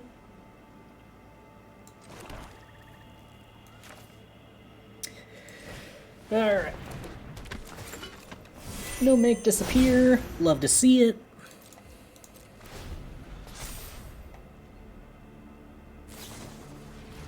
Opponent considers. We are fine with this. I was going to say, is this like the third Abrade, but no, because that's not how shuffling your deck back into itself works. Do you know why MTG makes you a Johnny when opponent mutes you? It's not when the opponent mutes you, it's when you disconnect and then reconnect. For whatever reason, the way that it pulls you back into the game doesn't check your cosmetics. You'll notice we don't have a pet anymore either. And Midnight Clock, resolve. Cancel. Red. Colorless. Braid Clock with Spell Pierce backup.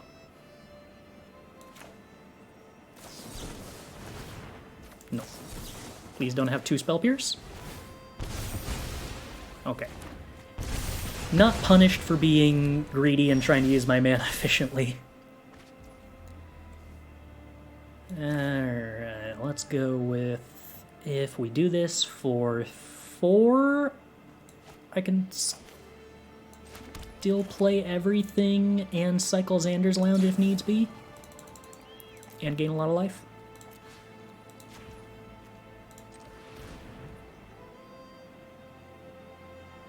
That looks good.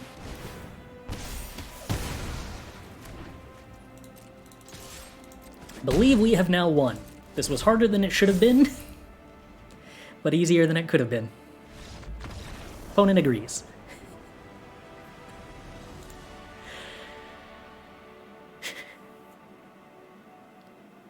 Is Johnny really the first avatar alphabetically? I guess that mostly makes sense and is believable. Arena? Arena? Arena, this is like actually getting kind of scary at this point.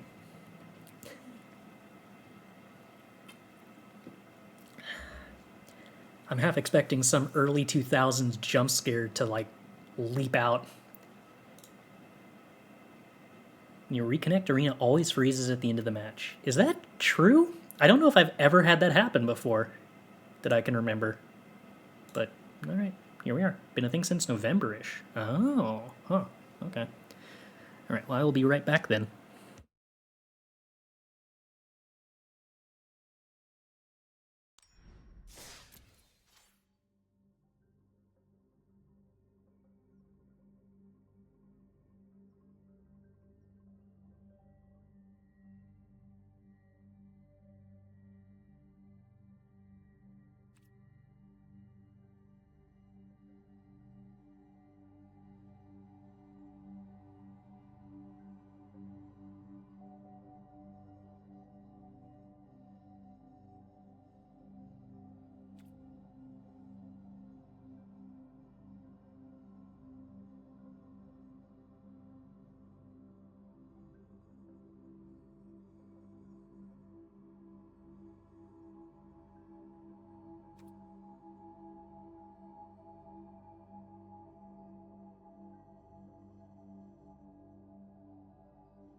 Okay, let's resume. I will say, I do think this experience is convincing me that I will not be testing more Grixis Rusko decks for the qualifier weekend. I think I am going to be a Jund boy for that one.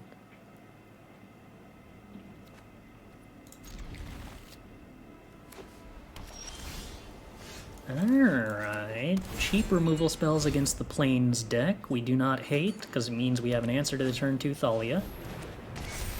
Alright, never mind. I no longer have any clue what is happening and will make no more assumptions about the contents of the rest of this game. What type of Jund? Jund Reanimator. Came up with a pretty cool list with Bamboo Kami and Assemble from Pieces, and that other one also. Crucias, Fable, Titan of Industry. All of that was, like, good. I don't remember what the other thing that I was considering cutting was. 5-drop? It's kind of like a Thragtusk. It's not quite a Thragtusk, but it's sort of like a Thragtusk. That one. I do not believe I am going to hold up Absorb Energy against whatever this is. We're just going to get the 4-drop and pretend to be happy with that. I wanted the 6-drop, but don't tell Sheoldred that. That's only on War Leader. It's actually, like, moderately inconvenient.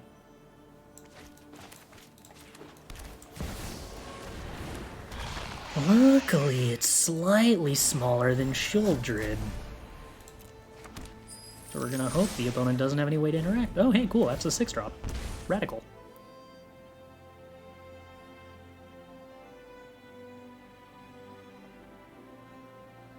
No interact, please.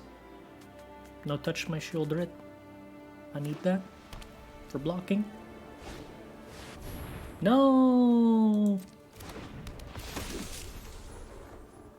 That's so incredibly slightly inconvenient.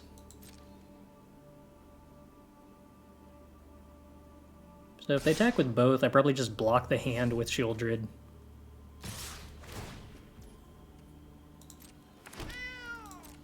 Yeah, I mean, I don't really have to kill this war leader. Not, like, obligated to.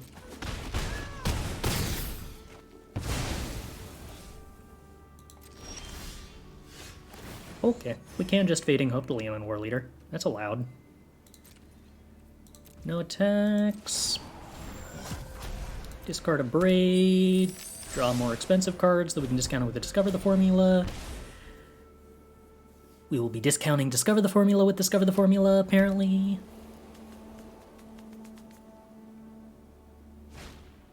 Pacifism. It's actually, like, sort of hard to interact with. Rude. Let's see if we get a Negate or something. It probably won't actually change anything, because I still probably would rather Fading Hope the Leonin war leader, but you never know. Alright, bye-bye Sheoldred. Fencing Ace, played at a time. That makes it kind of awkward because now they can't replay the war leader, but very well. Opponent attacks for 3. Okay. Opponent gains 1 life. Okay. Continuing to gain life with Sheoldred's pretty cool. No complaints there. I think we're just gonna hold on to this, and did I... Wait. Why are my... Oh, I put 1 more Discover the Formula in the deck, apparently. Huh, okay. Why not? I don't remember doing that, but I don't disagree with me.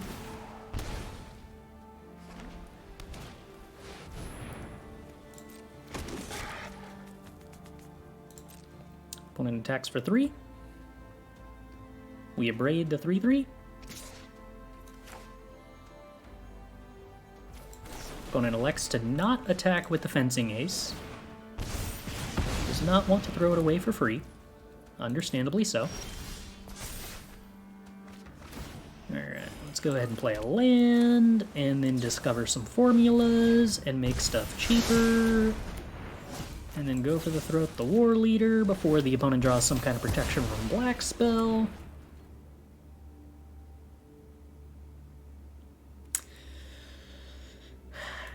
I'll attack. I'm probably gonna regret this. But at some point, we should probably just kill the opponent. Okay.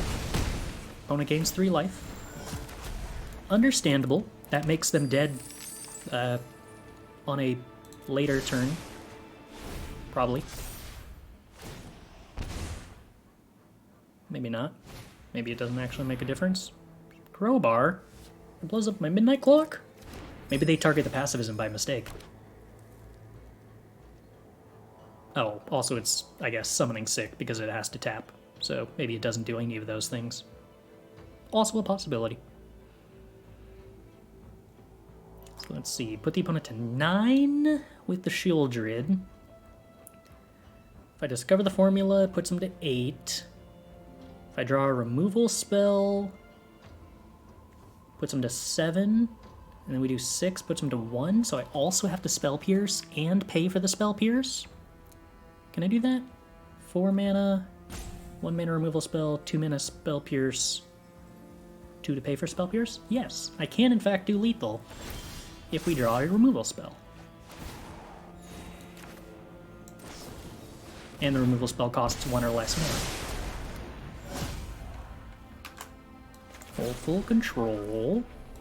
Deal 3 damage. Spell Pierce my Abrade. Pay for the Spell Pierce. Resolve the Abrade. kill the opponent, and then hope they don't win the game in response to the Sheoldred trigger. Let's, I guess, discard the third Sheoldred. Lesser? Because I think we've drawn every card in our deck that's more expensive. Okay, got there.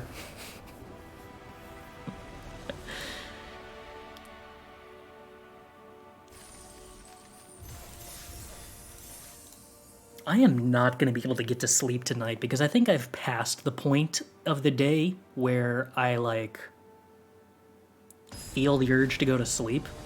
And I've wrapped around to being, like, wide awake but completely delirious.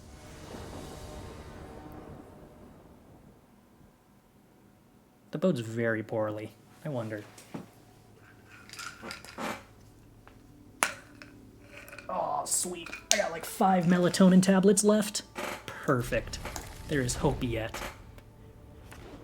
Now all we have to do is actually win one of these before, like, midnight.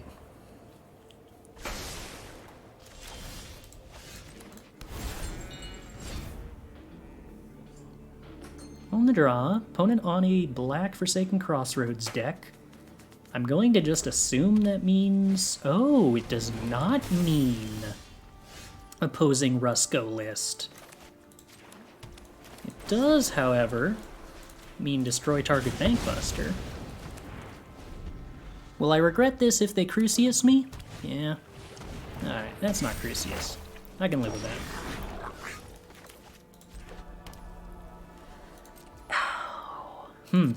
Well, this is kind of awkward. I sort of want to absorb energy something here, but I also don't want to give them a treasure.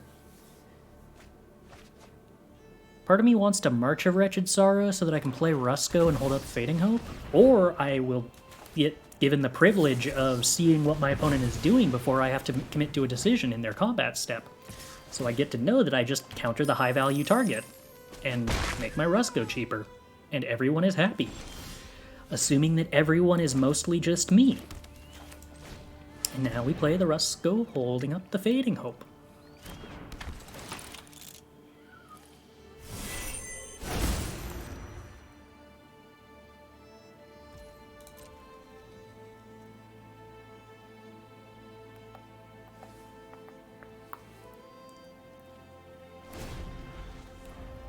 So if the opponent has a removal spell for Rusko, they get to do something interesting here, which is they are technically allowed to attack with the 2/2, resolve the treasure trigger, and then remove Rusko.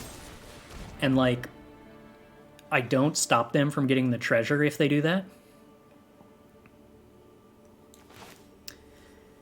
Because I would be tempted to let them attack, sack into Rusko, and then block with Rusko. But now, because they're doing this at this timing, I actually know that I want to Fading Hope the Goblin Shaman while Rusko's still on the field, before the Goblin Shaman attacks and makes a treasure. I don't know if it would have possibly been correct for them to do that, because then they're running pretty hard into me having a Negate or something, but interesting option. No! My opponent has good cards! My one weakness. It's very tempting to discover the formula, but I'm probably just supposed to kill the Crucias to deny my opponent the good cards. I got a midnight clock going eventually anyway, so I think I'm just trying to stall my opponent out more than I'm trying to advance my game plan in any way. Let's go with 5.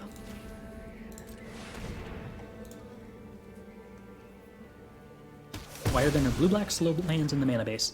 Because we decided to make it so that we had more blue-black lands that were untapped on the first 2 turns, so a majority of our pain lands are blue-black, because we have a higher percentage of blue and black 1 and 2 drops, and most of our red is predominantly for 3 drops, so we made more of the lands that come into play untapped on turn 3 the red lands. That's cute. It's pretty good with reflection. Play land, discover the formula. Mostly cut down the reflection.